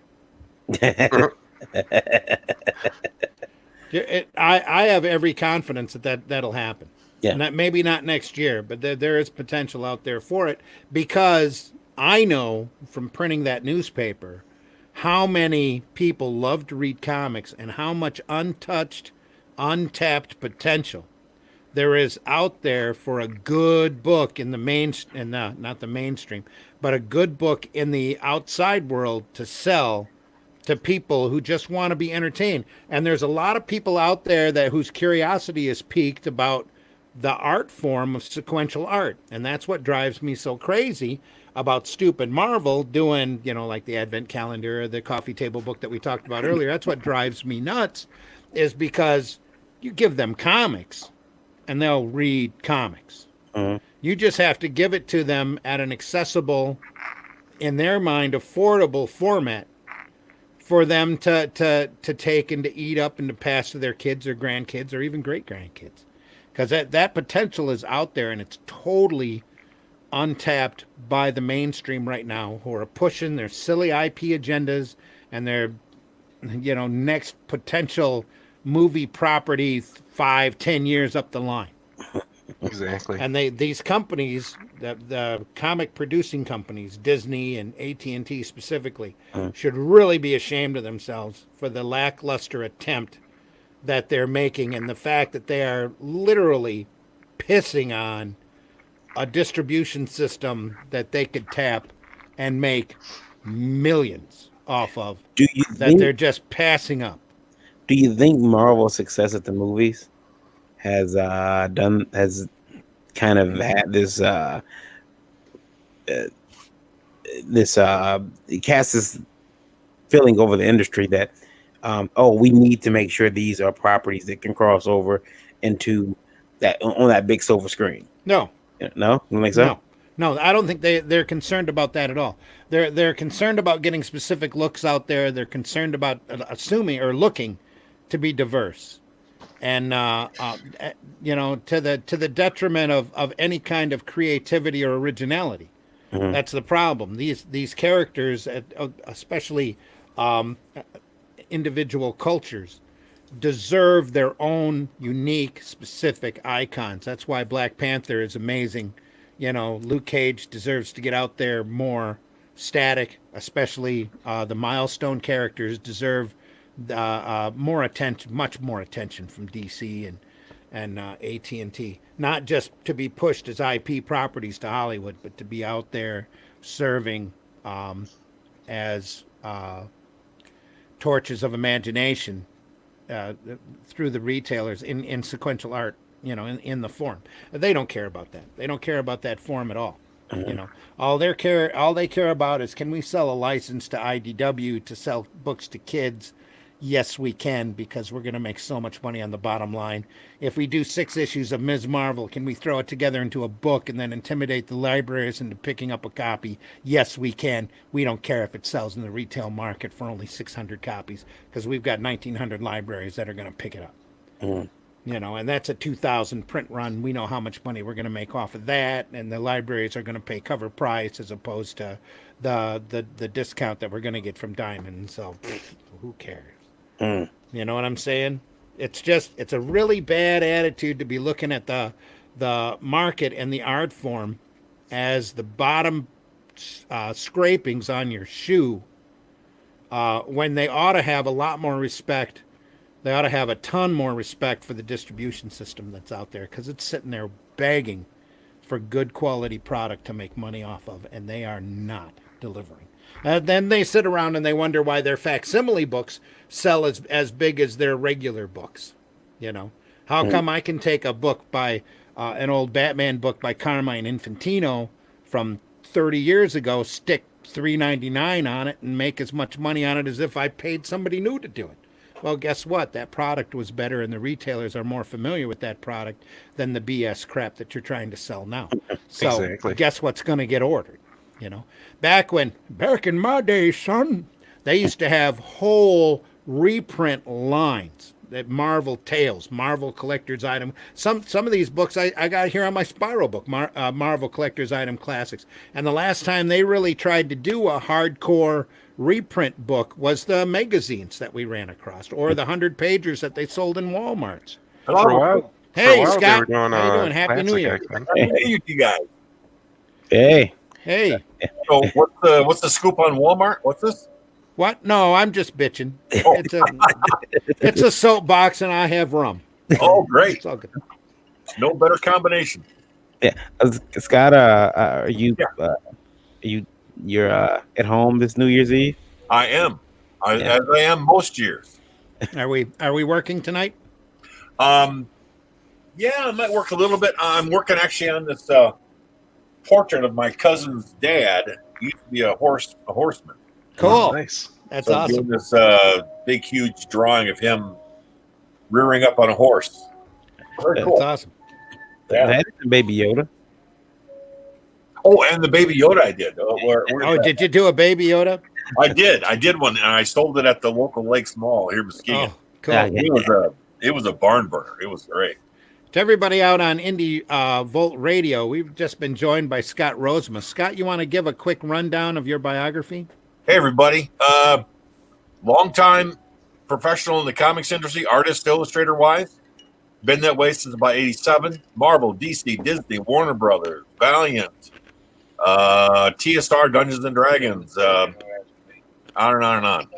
All kinds of stuff. X-Men, Batman, Space Ghost. Yes. Space Ghost. Yeah.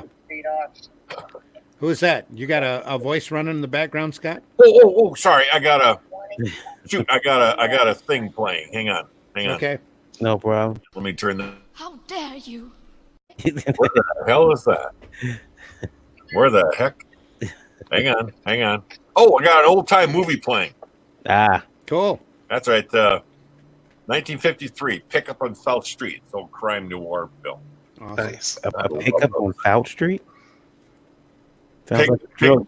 Pickup on South Street. Oh, it still sounds like a drug deal. Oh, I was going to say, you probably remember those days, don't you, Marion? Yeah. Pickup on South Street at Take it over to Trico's house. Oh yeah. He break it down real, add the baking soda. Got to pinch a little bit. Oh, you never cut your product. Don't give me that. You wouldn't keep your customers. Lola, how we doing? She, All right, pretty good. she's recovering from a dog bite. What? Yeah. Couple days. Thursday. Is it Thursday? We're leaving for New Orleans. You're New kidding me. Orleans. Yeah. What kind of dog was it? A what? German Shepherd. German Shepherd. Wow. Yeah. She got what's coming to her. I told her not to go. Oh, now wait a second. Yeah. She went and the dog said, "Oh, delicious." Oh boy. Well, we all think Lola's tasty. There's no doubt about that. Took a bite out of crime. All right. Took a bite out of crime. She had to go to Sorry, it's my brisk iced tea talking. Sure. Happy New Year to you too. Yeah, really. I didn't get Randy's case of rum in the mail like I hoped to. Oh, sorry, but Trico, are you drinking? I'm out of Captain Morgan here in the house too. You're not drinking, Trico? No, I've had a cold, so I haven't been drinking any tonight. You're supposed to drink on a cold. Nice hot toddy. Yeah, probably fixed me up pretty good. Little warmed up whiskey and lemon. Yeah. Okay, now Trico Lutkins. Trico, do I know you at all? You sat across him at a couple of the Flint comic shows. Yeah. Oh, okay. We were at a couple cons together. His forehead isn't really that big in real life. Yeah. I was going to say he's stuck in the fisheye lens world, apparently. Yeah, exactly. Yeah. I think we've been at a few of the same cons. You're kind of like a bigger star, so I never came over and talked to you. Trust me, you're not missing much. Oh, but I do remember you now, Trico. I remember you and I went out to that one bar, and Remember, we're not going to talk about our porn careers. That's right. I think Trico, you owe me like $50. Don't you? Yeah, the bail money. I texted him. Yeah. Suddenly, memories of cinnamon come into the air. Oh, that was a rough night. Yeah, a little nice of you to leave me there. By the way, thank you very much. You were in good hands. Literally. Scott asked a question. I asked a question earlier to track on Randy. So let's say you do some designs on a book. Okay. They hire you to be an artist on a book, and then you do all the character designs. Okay. You design about 4 or 5 characters.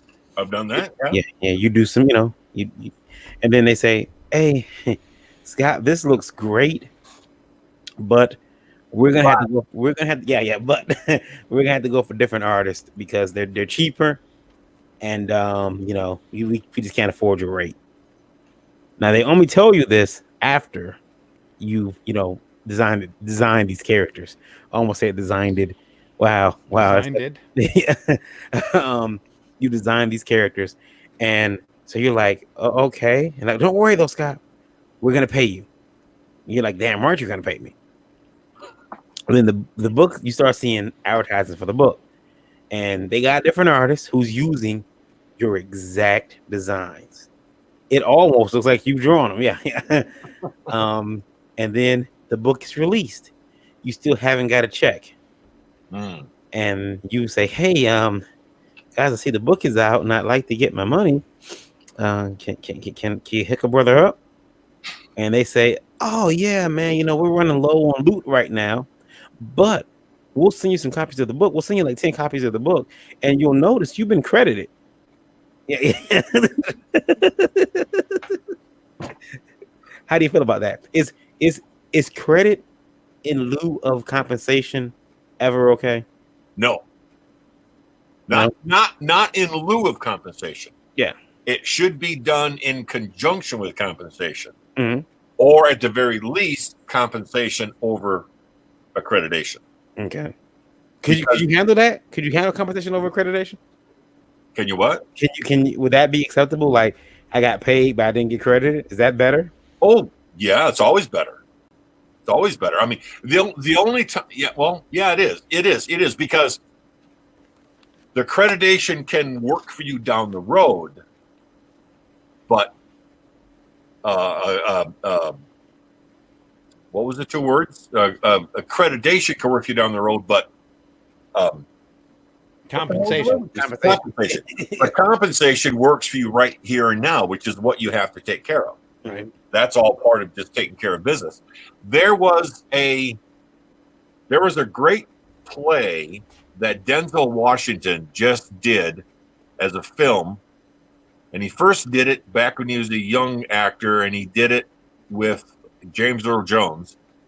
And I forget what the name of the play is, but it's a great slice of life play. And one of the great takeaways from it is where Denzel Washington, as this everyday common father who's trying to teach his son to do right.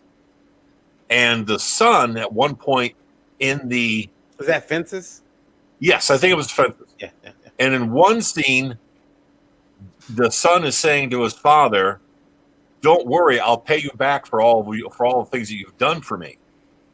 And Denzel says, "Forget that. I want you to do right by me." Now, in that respect, I'm not saying that you shouldn't pay somebody, but doing something and doing right by somebody, a big part of that is paying them what you owe them. Now, in that case, a father to a son relationship isn't about owing or paying back what you've done. But in a situation where you have a business transaction, you've done the work, they've promised payment, them getting the payment to you is part of doing right by you. Yeah.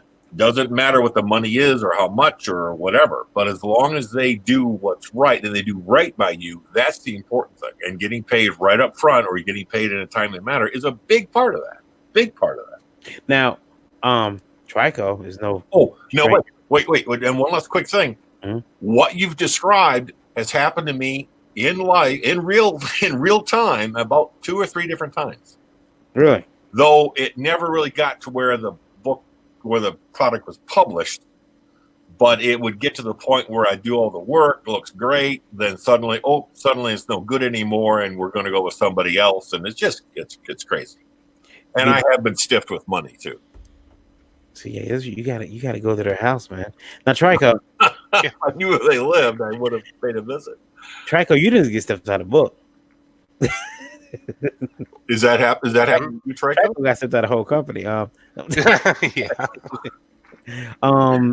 What have you ever been stepped out of a book, Trico? I mean, in all seriousness, you've been stepped out of a book, like you did the work, and somebody was like, "Yeah, I'm not. Fuck you." You know. No, I've lucked out any freelance stuff I did. I once the script got sent over to them and approved, and I did the rewrites and everything, I always got paid for it. So, but mostly I've only worked with like a couple different companies to do that. So I've never got stiffed on a freelance writing gig. There was a book recently where I wrote it a few years ago, and I didn't know it was being partially released because I wrote it as a graphic novel, and I guess they split it up into like a miniseries, and I didn't know they were releasing issue number 1, and I was kind of like, could I see how it turned out? Because you guys didn't even tell me it was done and getting released. Yeah. But I got some copies of it. It turned out good. And they didn't pay you? Oh, it was a project of mine, so I wrote it, and it's getting published through a company I used to be associated with. Yeah. So Oh, so it's just being done as a gentleman's agreement.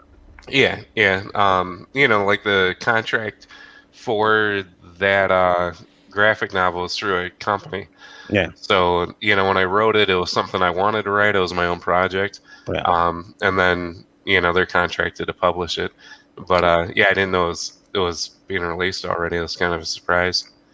But it worked out. I got copies of it. But, that's the closest I've had to where, a book got released without, me knowing it after I wrote the script. Yeah, it sounds like the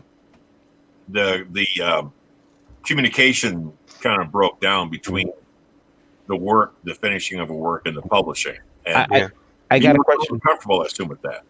I got another question for you guys, and we'll start with Randy. Yeah. Most shocking BS to happen to you this year in regards to this industry? Well, that was a phone call from me, wasn't it? I can't really say. Yeah, that was a phone call from Scott. Most shocking BS would have to tie around the shows, I guess, because that's the biggest thing I did in the industry this year. Yeah. So, what was the shocking BS part? I don't know. Was there any shocking BS? Nothing that you were like, holy crap, this can't be happening. Like, no, not this year. Oh, I know, Randy. You remember one of the Flint Comic Cons? Two Aprils ago, we had the convention from hell that everybody kept calling up why they're not going to make it. Yeah, I remember that. Yeah, it was like I remember that well. People canceled almost on the morning out. That turned into a comedy of errors. Oh my God! Yeah, or terrors, I should say. Yeah, that was pretty bad. But yeah, this year has been pretty good to me, so I'm not complaining. Knock on wood. Even with the cessation of Flint Comics, you consider that still a positive? Yeah, that was a profit-saving move, or that was a money-saving move on my part, because we had gone down to bi-monthly on purpose because I was starting to spend money out of my savings in order to cover the price of the printing, and that was just that just eased up my my savings account. Gotcha. That's all I did. I mean, the commercial jobs still came in, thank goodness, and you've been doing some great stuff this year. I'm still ahead, but that's why the main reason I shut that, I'd have kept it going longer. I figured 100. We were lucky to hit 100 because it was so pulling on my account, but on my personal savings. But also 100 was a good number to stop on. So that's I put that in the editorial in the back of the comic. It's 100. It's good. We're done. Yeah, so. It's a good symmetry. Yeah. Yep. It's 1 million copies. 10,000 print run on every issue. Was it really? Oh yeah. Oh my gosh. Yeah, and we got very few of them back, and the ones we got back, if we didn't recycle the ones that were unreadable, there were a few, but the ones that were really readable, we took them to shows and just handed them out. Yeah, wow. There were a few shows we were handing out thousands at a time. So, jeez, 10,000 copies each. Yeah, 1 million. 10,000 copies per issue for 100 issues. Right. I didn't realize that either until the TV reporter from the local news channel wanted to do a spot. Wow. And she goes, that's 1 million copies. I went, I never added it up. I just figured 100 issues was a good place to stop. Wow, 1 million? Because it didn't look like we were coming out of that hole anytime soon. Yeah. Wow. We had a couple of really hardcore anchor sponsors that had pulled out around 74, 75, issue 75, and we were tooth and nail in it ever since. And that was a big part of the water crisis, wasn't it? A lot of that was because of the water crisis, yeah. Yeah.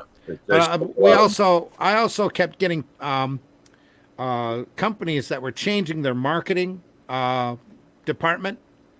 And they were either cutting the marketing department out of all the local advertising and handing it off to some advertising firm in Warren or Detroit, or they were changing their marketing department and they decided they needed to go in a different direction. And that meant not supporting the local. So we lost a couple of major clients. If you look back at issue 97, 98, I did a Hero Bot Zero story that kind of took out a little bit of that frustration. Wow, that's the one he threw whenever he heard an advertiser's name. That's the one that had the see-through baby's name. Yeah. The giant see-through baby who threw up every time she heard an advertiser's name. That was great. Thanks, by the way. Thanks. Did you have any comic related BS in the industry this year? Who, me? Oh. No. Well, Lola? Suddenly there's a pregnant pause. Hey, don't mention. I didn't mean that on purpose. Yeah, don't mention Scott. I was going to say, I remember Lola was taking impromptu pictures of me at Grandpa's Comic Con and gave me a chance to pretty myself up. I thought that was some BS right there. How dare you? Yeah. I didn't get a chance to put on my wig or makeup. My eyeliner was all running. I can't believe that. That's not good. Too. You said what? I do it to Randy too. I take pictures of him all the time too. I don't have to pretty myself up though. I just have to pray the camera lens doesn't break when she takes I'm just glad that You deserved it. he doesn't have the Flint Comics to publish them in anymore. Because Yeah, there you go. Oh, I'd have been splashed on the front page and everything. And how about you, Trico? Any BS this year in comics? Outside of that, Yeah, and no more than the usual, I guess. Found out I didn't co-found a company this year. That was this year, wasn't it? Wow, it was this year. So that's like that that was more than BS because that really ticked you off. I remember that was we had to take track off for drinks on that one. Yeah, you know me, I'm a pretty laid back dude, and I was kind of like, oh hell no.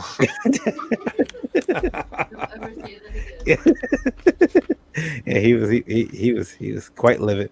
And Scott, any BS this year? he sat there and said, Well, I had some BS up. The night that Trico left me at the frickin' Flint Hooskow. No way of getting home. Well, I'm going to forget about it, Trico, because I have got your number written on my ass. Oh my God. There's some awesome Hooskows here in Flint, too. So. Yeah. I had a tour. Oh, my God. You can check out those awesome Hooskows. Hooskows. What? By watching on Netflix the Flint Town documentary series. I thought you were going to say at indievault.com. No. I Not moon cows. Whoa! Yeah, I gotta pimp. I gotta pimp Netflix for this one. I watched Flint Town because I'm like, hey, that's where a lot of my friends are from Flint. Because you're a sadist. Yeah, and then I was like, I'm watching. I'm like, the first thing I watch Flint Town because I like pain. I like fake news. The first thing the show was a dead body on the ground, and the lady's like screaming and hollering. And the good thing is I made lots of friends that night, so that was. Is that the one where they kick it? Are you sure it's dead? Yeah. Well, I think it's dead. I'm not sure I watched the real death. Some parts I think that might have been fake. The boy laying there on the ground because there's no blood, and they show his face, and I'm like, did the mother really sign off on that? Was she really like, yeah, go ahead and film my grief? And well, they probably took it under public domain because it was the news. Maybe. Though that's not really news up here. But. Yeah, I mean, if I get shot, don't let them, cover it on the news. Like, yeah, Varian Grant got what's coming to him. Finding a $12 million deficit in the water pipe budget in a slush fund that nobody had tapped. That's news. Yeah. Just remember, Varian, keep your body cam on. We're going to need evidence at all times. Yeah. I got another question for you guys. Yeah. Who here this year has joined the Comic Book Legal Defense Fund? Joined it this year? Yeah. Are you currently a member? No. I've been part of it for years. Yeah. I've contributed to it, but I've never been a regular member. Yeah, I've been a member since 2017. But I'm the same way with the Hero Initiative. I've contributed to it. Pardon me, in the past. I like those guys. I'm not a regular member. Yeah. I like the Hero Initiative. In fact, they're the only organization I've ever talked to that said they're hoping they can one day, very soon, close their organization down.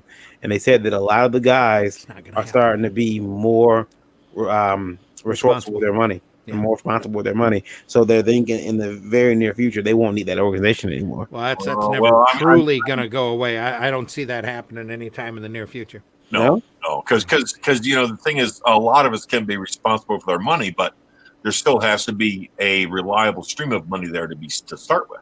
Exactly. And that isn't yet in place. A lot of the old timers are getting treated better. Yeah, but they're still cogs.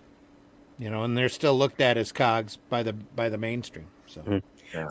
Ralph says, as I'm sitting here watching Twilight Zone, which is why he was late to the stream, by the way, it hits me. Good going, Ralph. Yeah, it hits me. Indie Vote is on. That's what hit him. They can tell a great, compelling story in 30 minutes, usually with that great twist ending.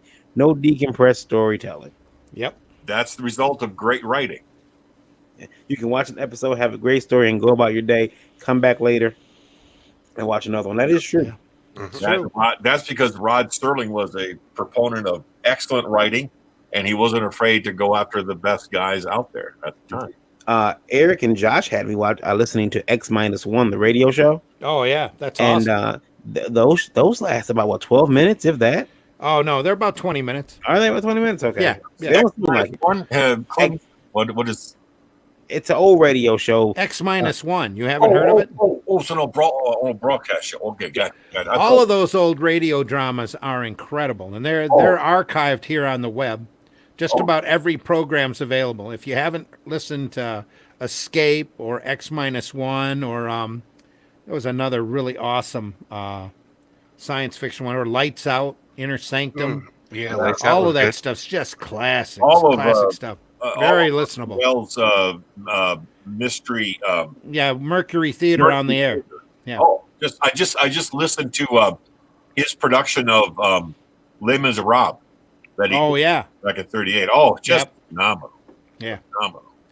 That's him trying to bring culture to everybody. Radio listeners. Yeah. Ralph says comics can learn a lesson here. I do not need 6 issues when you could do it in 1 or 2 issues. Give me my entertainment, beginning, middle, end, and let me go about my day. Well, they're probably going to need at least 3 issues because remember, those issues are now mainly ads. Yeah, and plus they need at least 4 to 6 issues in order to stick them all together into a book to coerce the libraries into picking them up. That's true. And it takes. And it's okay to use 6 issues if you have solid stories in each issue. No, it doesn't happen. What's that? That doesn't happen, though. No, not in Marvel nowadays. It's not even nowadays either. You go back 10 years. They when they started decompressing their stories, it's a mess. It's a genuine mess. Yeah. I mean, and that I think started when the undue influence from Japanese anime came into American comics because. I don't even think that it's that because anime manga's been around for decades and decades. Yeah. What really did that was the idea that they could throw 4 to 6 issues together as a book and sell them to the bookstores or to the libraries. Plus, the writers are lazy. That's true. The writers are downright lazy, and they don't want to tell a beginning, middle, and end in 20 pages. That's true. Now, I'm not saying there's something wrong with anime or with manga, but the thing is that the Japanese mindset and the cultural consumption of literature and entertainment is such that if you're going to translate it to an American audience, you really, really have to be in your A game. But so many people think, we'll just take forever to tell a story, and that's how manga works. And it's not. Yeah. I mean, manga, they have definite beginning, middle, ends, but they know how to carefully craft their characterizations and their private moments and their personalities and their characters, and they're willing to do that, and they do it so expertly that unless you do something similar with your American comics, you're just using 10 pages to show somebody turn their head, and that's crazy. Well, and again, over in Japan, they look at that as high art. Yeah, that is. And they take pride in telling stories with beginning, middle, and ends, or that fit within the format that they're allowed and the restrictions that they have, and they do to the best of their ability for that, as opposed to somebody now who just wants to kick out the next IP or to show hey, we can have a Korean kid turn into the Hulk. Isn't this awesome? Scott, I know you haven't seen this. It's gonna trigger Randy. We've been drinking. I know you haven't seen it though. Randy's seen it, and people who watch the show have seen it a few times, but I know you have not seen it. Are you sure? I'm bringing it on. Well, you haven't seen me show it to you. I haven't shown it to you. Wait a minute. Is this where you ask them who their favorite Marvel character is? No. We ask somebody who their favorite Marvel character was. Arian, if you give me a who's stronger than who question, I'm going to kick No, watch this. Who's your favorite Marvel character? Who's your favorite Marvel Comics hero? Mine is Superman. Remember the motto? With great power comes great responsibility. Oh my God, I haven't seen that. That is too good. No, that's not it. That's not what I was going to show you. What I was going to show you is going to trigger Randy. Oh my God. It's okay. I can handle it. Would you like to see what we're now calling here on Indie Vote moments, great blunders in comic book history? You're not going to show them the Marvel Advent calendar. You are. Oh, there you go. The Marvel Comics Advent calendar. Now you know what an Advent calendar is, right? The Catholic celebration, really? Yeah. Oh my God. Yeah. Really? Now. 24 days of Marvel greatness. That's right. Every day is a new story. You said what? We haven't even opened them all. We gave up because I was so disappointed. So I opened this book up, right? I'm like, I'm gonna get 24 cool. Look at those awesome packets. Yeah. Marvel, and they have the little explosions and the biff, bam, pow, and the whole 9 yards there. I'm just gonna take a random number. I'm gonna take 9 here. Okay. Number 9. Yeah, 9 here. Number 9. On the 9th day of Christmas. Great looking book. Look at how big that book is. Look at how thick it is. Show them how thick it is. Whoa. Isn't that awesome? Yeah. You could not even wipe your ass with that. Oh, what a great read that would be. Yeah. Not wiping your ass, but inside the book. I take the book out and I'm like, okay, it's the Avengers. Avengers. The Invincible Iron Man, right? Invincible Iron Man. Yeah. Trico, what do you think so far? Oh, just wait until he opens up the book. Bated breath. Now, the first thing that took me by surprise is that it was done by our friends. I'm not sure they're our friends, but at Alden Publishing and Marvel. And then I opened the book up and I said, "What is it? Hurry! Open! So you get a nice big splash page, right? It's kind of cool. Yeah. Is it Tony Stark serving community? Wait a minute. I have to enlarge you up here. Okay. There we go. Yeah. Let me get this. Ooh. And I'm like, what's going on? Oh. Why is this happening? Hi, I have a big gun. Oh. Why is this happening? Why are these not comics? That's what I was saying. Why are these not comics? Why is this? He tried to give a gift to the baby Jesus, and he fell for a heart attack.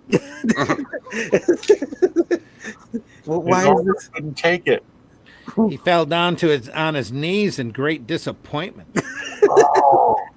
Then he got mad and cleaned out the money changers in the goddamn temple, asking them, "You're gonna give service? Give goddamn service." Give service to the god Marvel and tell a fucking comic story. I'm gonna protect these 3 wise men. Yeah. Well, here it is. It's a storybook. It's a golden book. It's a golden instead book. of a comic. Marvel Comics doing golden books. 24 of these damn things. So there's 24 phenomenal opportunities to get kids into reading sequential art. Yeah, and a lot of them are Spider-Man. A lot of it's Spider-Man. A lot of it's Spider-Man. Oh, well, the holy webbing. Those are all the even days.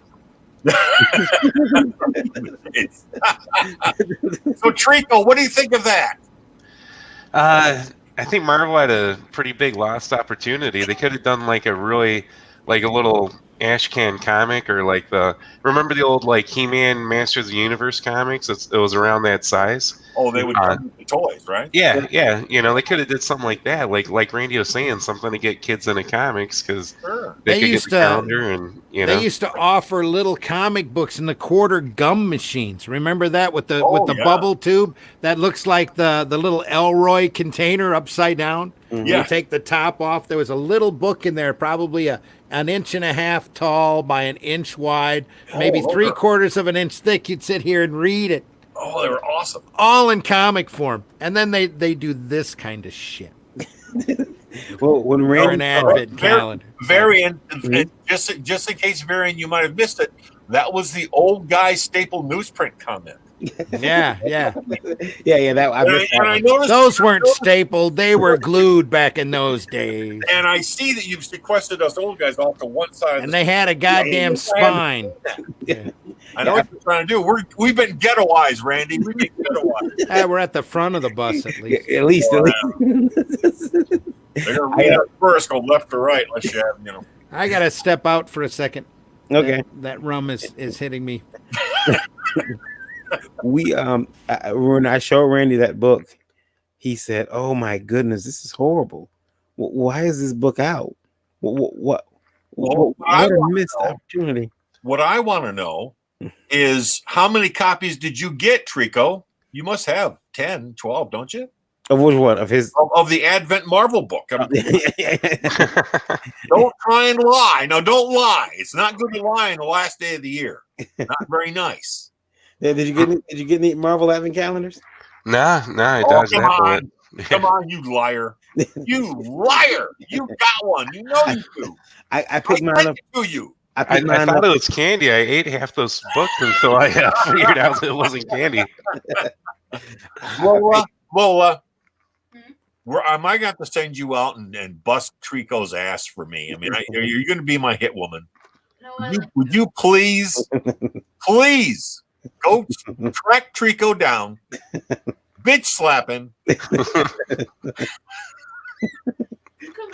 and then send us a video. That's all. He comes over quite a bit. Ralph says, I put it up on the screen here. Ralph asked, "What did this cost?" This book cost $10, so it was nicely priced. Somebody's soul's what it cost. Now, one more nail in the coffin of Catholicism. Yeah, you imagine the Catholics are like, "I don't think we want our. Do we have to have an Advent calendar?" Not to mention, how the hell are you going to fit that in your Christmas sock on the fireplace? It's way too huge. It's way too huge. It was half and folded or something. It was a good idea, poor execution, and I blame Autumn Publishing too. Yeah, and I don't know if it was a good idea. I don't know. Having an Advent calendar using Marvel characters. Has anyone heard of this? Autumn Publishing, an imprint of Igloo Books Group, part of the Bonnier Books UK. Look at the size of that damn thing. It looks like a coffee table. It's huge. It looks awesome, doesn't it? You sit there and you go, man, that's cool looking. You open it up and you go, oh, that's awesome. 24 books, little tiny books of Marvel stuff. And you open it up, it's fucking golden books. Could have been so much better. Did he tell you if I was the head of Marvel, I'd have that on a table and I'd call everybody in from merchandising and go, explain this shit. Exactly. And I'd have like reprimands right there, ready to go. If I were you, I would get Lola on hand and bitch slap every single one. He's ready. It'd be like, come here, sign this. It's a reprimand. Don't ever do this again. That little dog bite's got her near rabbit, and so she Yeah, she had to get like a bunch of shots. That was awesome. Oh, did you really get these shots? Yeah, ran the rabies spectrum. Oh man, I'm sorry you had to go through that, darling. I got a video of her crying. I'm selling it. Just because the dog looked like it needed a shave. That's all. Careful, Barian. Check my Patreon for your future. If you be careful. Check the Patreon for Lola crying videos. His old son that says the lap dance is so much better when the stripper's crying. Oh yeah, I've got that. I've got that CD. Yeah. Oh, who was that? The Bloodhound Gang. The what? Bloodhound Gang. Bloodhound Gang. Yeah, I knew they were named after a dog. The lap dance is so much better when the stripper is crying. Right. Oh my god. Oh my goodness, we're all. I'm not sure I've ever had anything but because they come. We'd run the song off of YouTube, but we'd probably get striked for it. Probably. So guys, yes, Ralph, we already covered that Yep. early on in the discussion. Yep, no more. Oh yeah, I read that article. He's just going to go into used comics and forget. He's just done with Diamond. They're done with Diamond Weekly. Yeah, and I mean, and he ordered what over 100,000 just in Marvel product, 100,000 a year. He's done. Yeah, I don't know how many times we've got to hear about Diamond just pissing people off to the point where somebody's eventually got to tell them, look, maybe the problem's right with you guys, right there. Yeah. Maybe that's the problem. He called it chasing good money after bad. If you were Marvel, would you call him like Dennis, baby? What's going on? Under the current Marvel, no, they don't care. Yeah, but so one more pain in their ass that's done. That's fine. I just don't understand. They don't care if there's 100,000 in product washing down their drain. It's okay, Ralph. No problem, Ralph. The beauty of YouTube is you can always go back. YouTube and Twitch, you can always rewind it and go back. I was gonna say that's what she says. Sorry, always late. Oh, I knew a woman who called a period the blessing. We are TVMA DLSV. That's right. We know the D stands for diversity. TVMADLSUV. SVU, I'm sorry, Special Victims Unit. I should get that sound effect. Because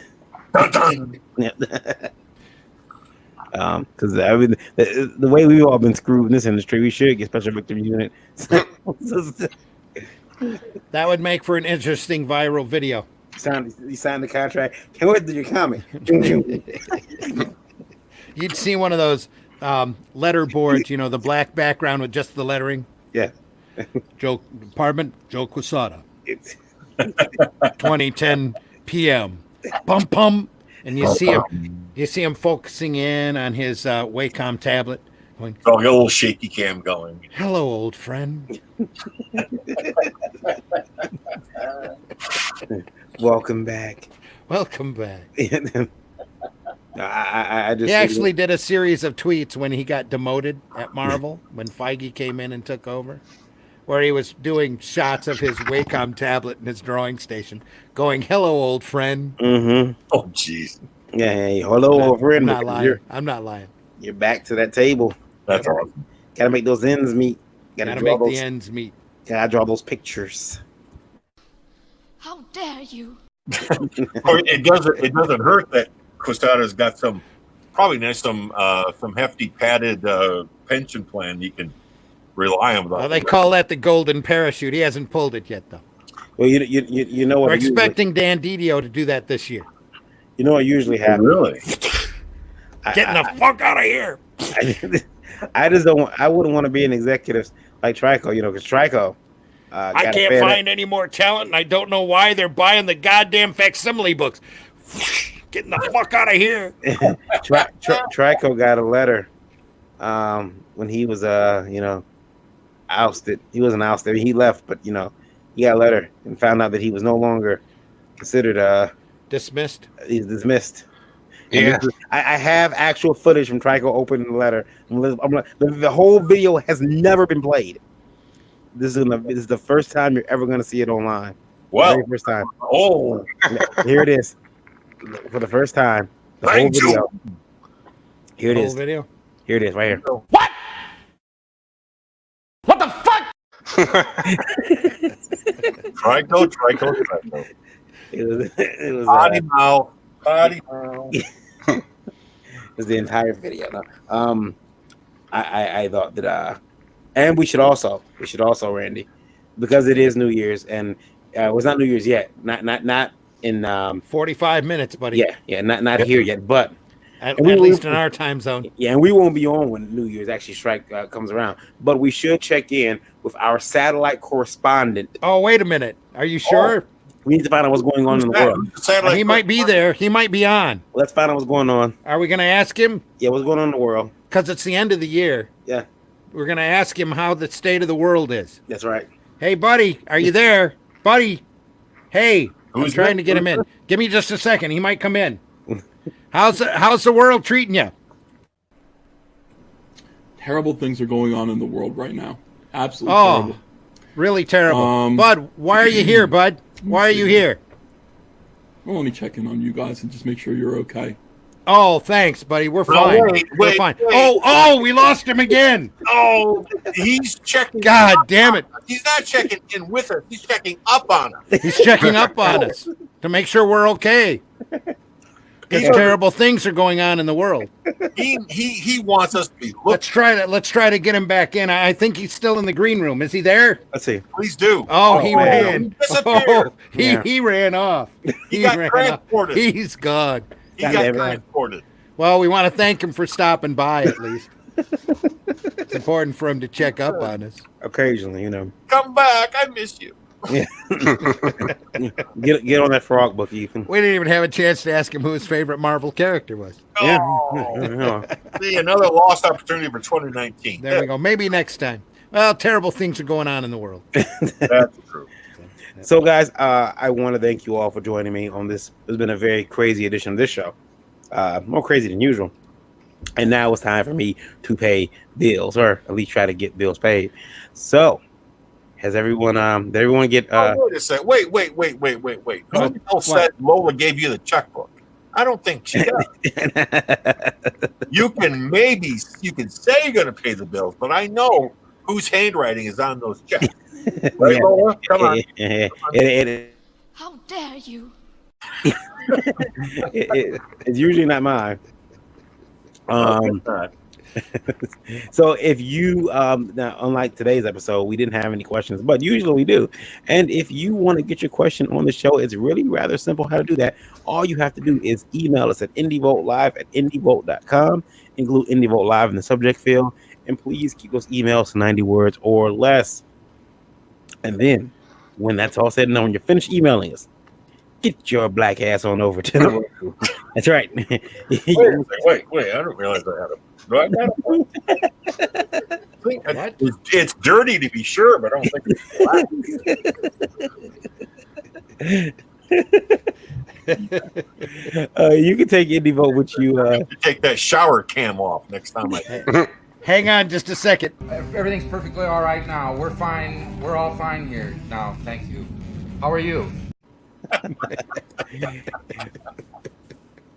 IndieVote TV is the over-the-top streaming service available on Roku and coming very soon to Amazon Fire Stick and more.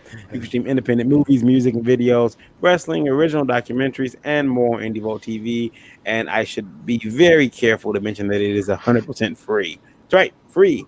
You can find IndieVote TV by searching the channel store on your Roku device or Roku-enabled television. And look at that. Pluto is right in the center there. Yeah, right in the center. Yeah. I just got introduced to Pluto last week. Yeah, that was my fault. Gars. Yeah. Wrong Pluto. His productivity has dropped. Yeah, considerably. Well, it's okay. I was writing today, watching the World Poker Tour channel. So. Oh wow. And now very interesting. You can take IndieVote with you wherever you go, introducing IndieVote Radio, the perfect companion Wherever to you our go. official website, indievote.com. IndieVote Radio plays the best in indie music, entertainment, news, and more 24 hours a day, 7 days a week. You can get music from talent like Chemical, Park Squares and Alleys, and Dims One. Download the IndieVote Radio app on Android's Google Play Store or listen in with the streamer app on iOS. You can also check out IndieVote Radio by visiting our official IndieVote site, www.indievote.com, and utilizing the built-in player right there on the front page. Yeah, that's it. I'm paid. That's it. And if you are listening to this podcast outside of the United States, please drop us a line. Yeah. And let us know what you're reading. Yeah, because we would really like to know what comics you're reading out there that we're not, especially the good ones. I can't read anything. You can't read anything.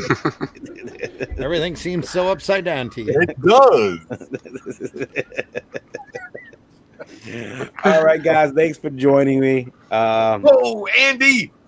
We want to wish everybody a happy and very safe New Year. No, you do. Very happy, very safe. You're just hoping for some great Darwinism articles coming up on Facebook. Oh, trust me. The herd can be thin. There can always be thin. So I'll see you all. The herd can always be thinner. Yes. So we're gonna should we end by being lame and telling everyone we'll see you next year? No, you should make the rounds and ask people where they can be found. In the upcoming year, I'm going to be at the Great Lakes Con in February. I'm also going to be at the Flint Comics Con at the middle of April 18th, and the end of June. I'll have a convention that I'm throwing up in Saginaw. So the last Saturday in Oh June yeah, for the that one. Dragon show. That'll be fun. I'll be up there. Always. How about you, Scott? You have a convention schedule for next year yet? Oh, I got a buttload. I'm going to. Well, let's hope not. I got to check that black ass thing. Next couple of months, where are you going to be? Well, wherever Randy's going to be, I'm going to be definitely. But I don't get invited to enough shows, so. Well, yeah, but you pay me. I got to be there. So. Oh yeah, there you go. Yeah. I'm going to the be April show and June show. We're not having a fall show this year. Right, so. But still, it'll be fun. I'm going to be haunting Traverse City Cherry Capital Con. I'm going to be going down to Heroes Con in North Carolina. I'm going to be doing a couple of big shows, Indianapolis Comic Con. I'm going to do a couple of Fantastic Cons, and got all kinds of stuff. I'll try to make sure to get those posted both here at Indie Vault Live and on my Facebook page. Cool. Yeah, I definitely have some things coming up, plus lots of projects coming up in 2020 that'll be fun. Cool. Plus, I'm going to spend a fair amount of time praying that Traco will learn to be quiet for a little while, so we can. It's right. What you got coming up this year? Me, not a lot. I think I'll probably do FlintCon this year because I'm not working Saturdays, so that'll be cool. First time doing a con in probably like a year and a half. Oh. Oh, you were there at the Saginaw Con, yeah, I was at Saginaw. Yeah, that's so true. It hasn't been a year. Yeah, it feels like forever. Yeah. Yeah. Frank, please, too much. And then and you got I'm hoping to get the book started, the Tracker wrote for me. Hoping to get that started this year. And what? The Tracker wrote a book for me. And so hoping to get that started this year and get that finished and out and published. And then I think the Tracker is also gosh, aren't you listen, I'm trying to think what other show you're at. You don't know if you're doing Motor City this year or not? Oh no, probably not. I don't have anything really anything new that'll be out in time for the show. Okay. And Motor City. I'd like to do Motor City, but I'm not sure if I'll be able to get in. It's getting tricky. Yeah. Next to impossible. Yeah, it's all right though. That's true. Sometimes shows are just too big. Yeah. And then well, for me, next this week actually you're doing New Orleans. Wizard World New Orleans, January 3rd through the 5th. Down at the I forget the name of the convention center.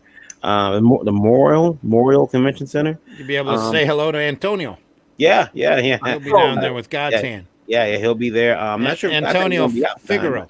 Yeah, I'm not sure if God's hand will be out by then, but I don't think it's going to be ready. He might have some artwork I can take a peek at though. But yeah, so Lola and I will be there, and that's. And then we'll come back, and we got some stuff to do and some announcements to make, and yeah, that's pretty much it for me so far. I'm not telling anything else. I want you people out there. Lola, sweetheart, are you there? Hello. Now tell us what you guys are really going to do. We've heard Varian lie through his ass. Now you tell us what you guys are really going to do. And please record every bitch slap that you do to him the end of the year tape next year. No, we're actually going to be in New Orleans. All right. You're going to carry that story. That's fine. I've been very good this year. I've been very good. You? Oh my God! I got 30 minutes to mess up. So Gonna have to eat a muffalata and a little bit of gumbo for me, buddy. Oh yeah, bring me back a T-shirt. I'll see what I can do. I usually I'll go. Yeah, well, Scott's like I'm wearing him a medium XL deep V-neck. Oh yeah, that'll fit perfectly on my left arm. You didn't do that show in New Orleans a long time ago that Roger Price threw on, did you? That had Adam West at it. Oh. Scott, were you ever there? No, I didn't make it onto that. You didn't? No, the only time I've been to New Orleans was for a Worldcon way back in the late early 90s. Yes, I know Roger invited a bunch of us Midwest guys down there. I went down there and lost a couple of grand, but had a great time. Oh God, yeah. I mean, Very memorable evening in the French Quarter. Unless you're dead from the neck down, you can't even step into New Orleans without having a good time. Yeah, there you go. Right, Trico? Hello. Exactly. Yep. Okay. I don't mean to wake you up there, my friend. Guys, I want to thank you for coming on with me. We will see everybody in the new year, hopefully happy and healthy. Until then, I have been Varian Grant, founder of Indie Vote. Very happy 2020 to everyone listening. Yeah, we'll see you back here. Now now. Oh, the probably won't. I'm not sure. Well, we're gonna try to figure out a show Thursday. I might be on the road. Oh, you might be on the road Thursday morning. Yeah, I might still be on the road Thursday. Yeah, but we'll see. We'll see. We'll figure this out. Well, if we have to miss a breakfast buzz, we will. Yeah, we'll let everyone know. Everyone worth a miss, no doubt. Everyone will be kept in the loop, but we will be back next Tuesday at 9:00, just as we are here this week. Tuesday at 9 p.m. Yep. Until then, everyone, we will see you shortly. We will see you happy and healthy and lovely 2020. See you. Clearly not. 2019 is gone. Get it? Take care. Thanks for being here.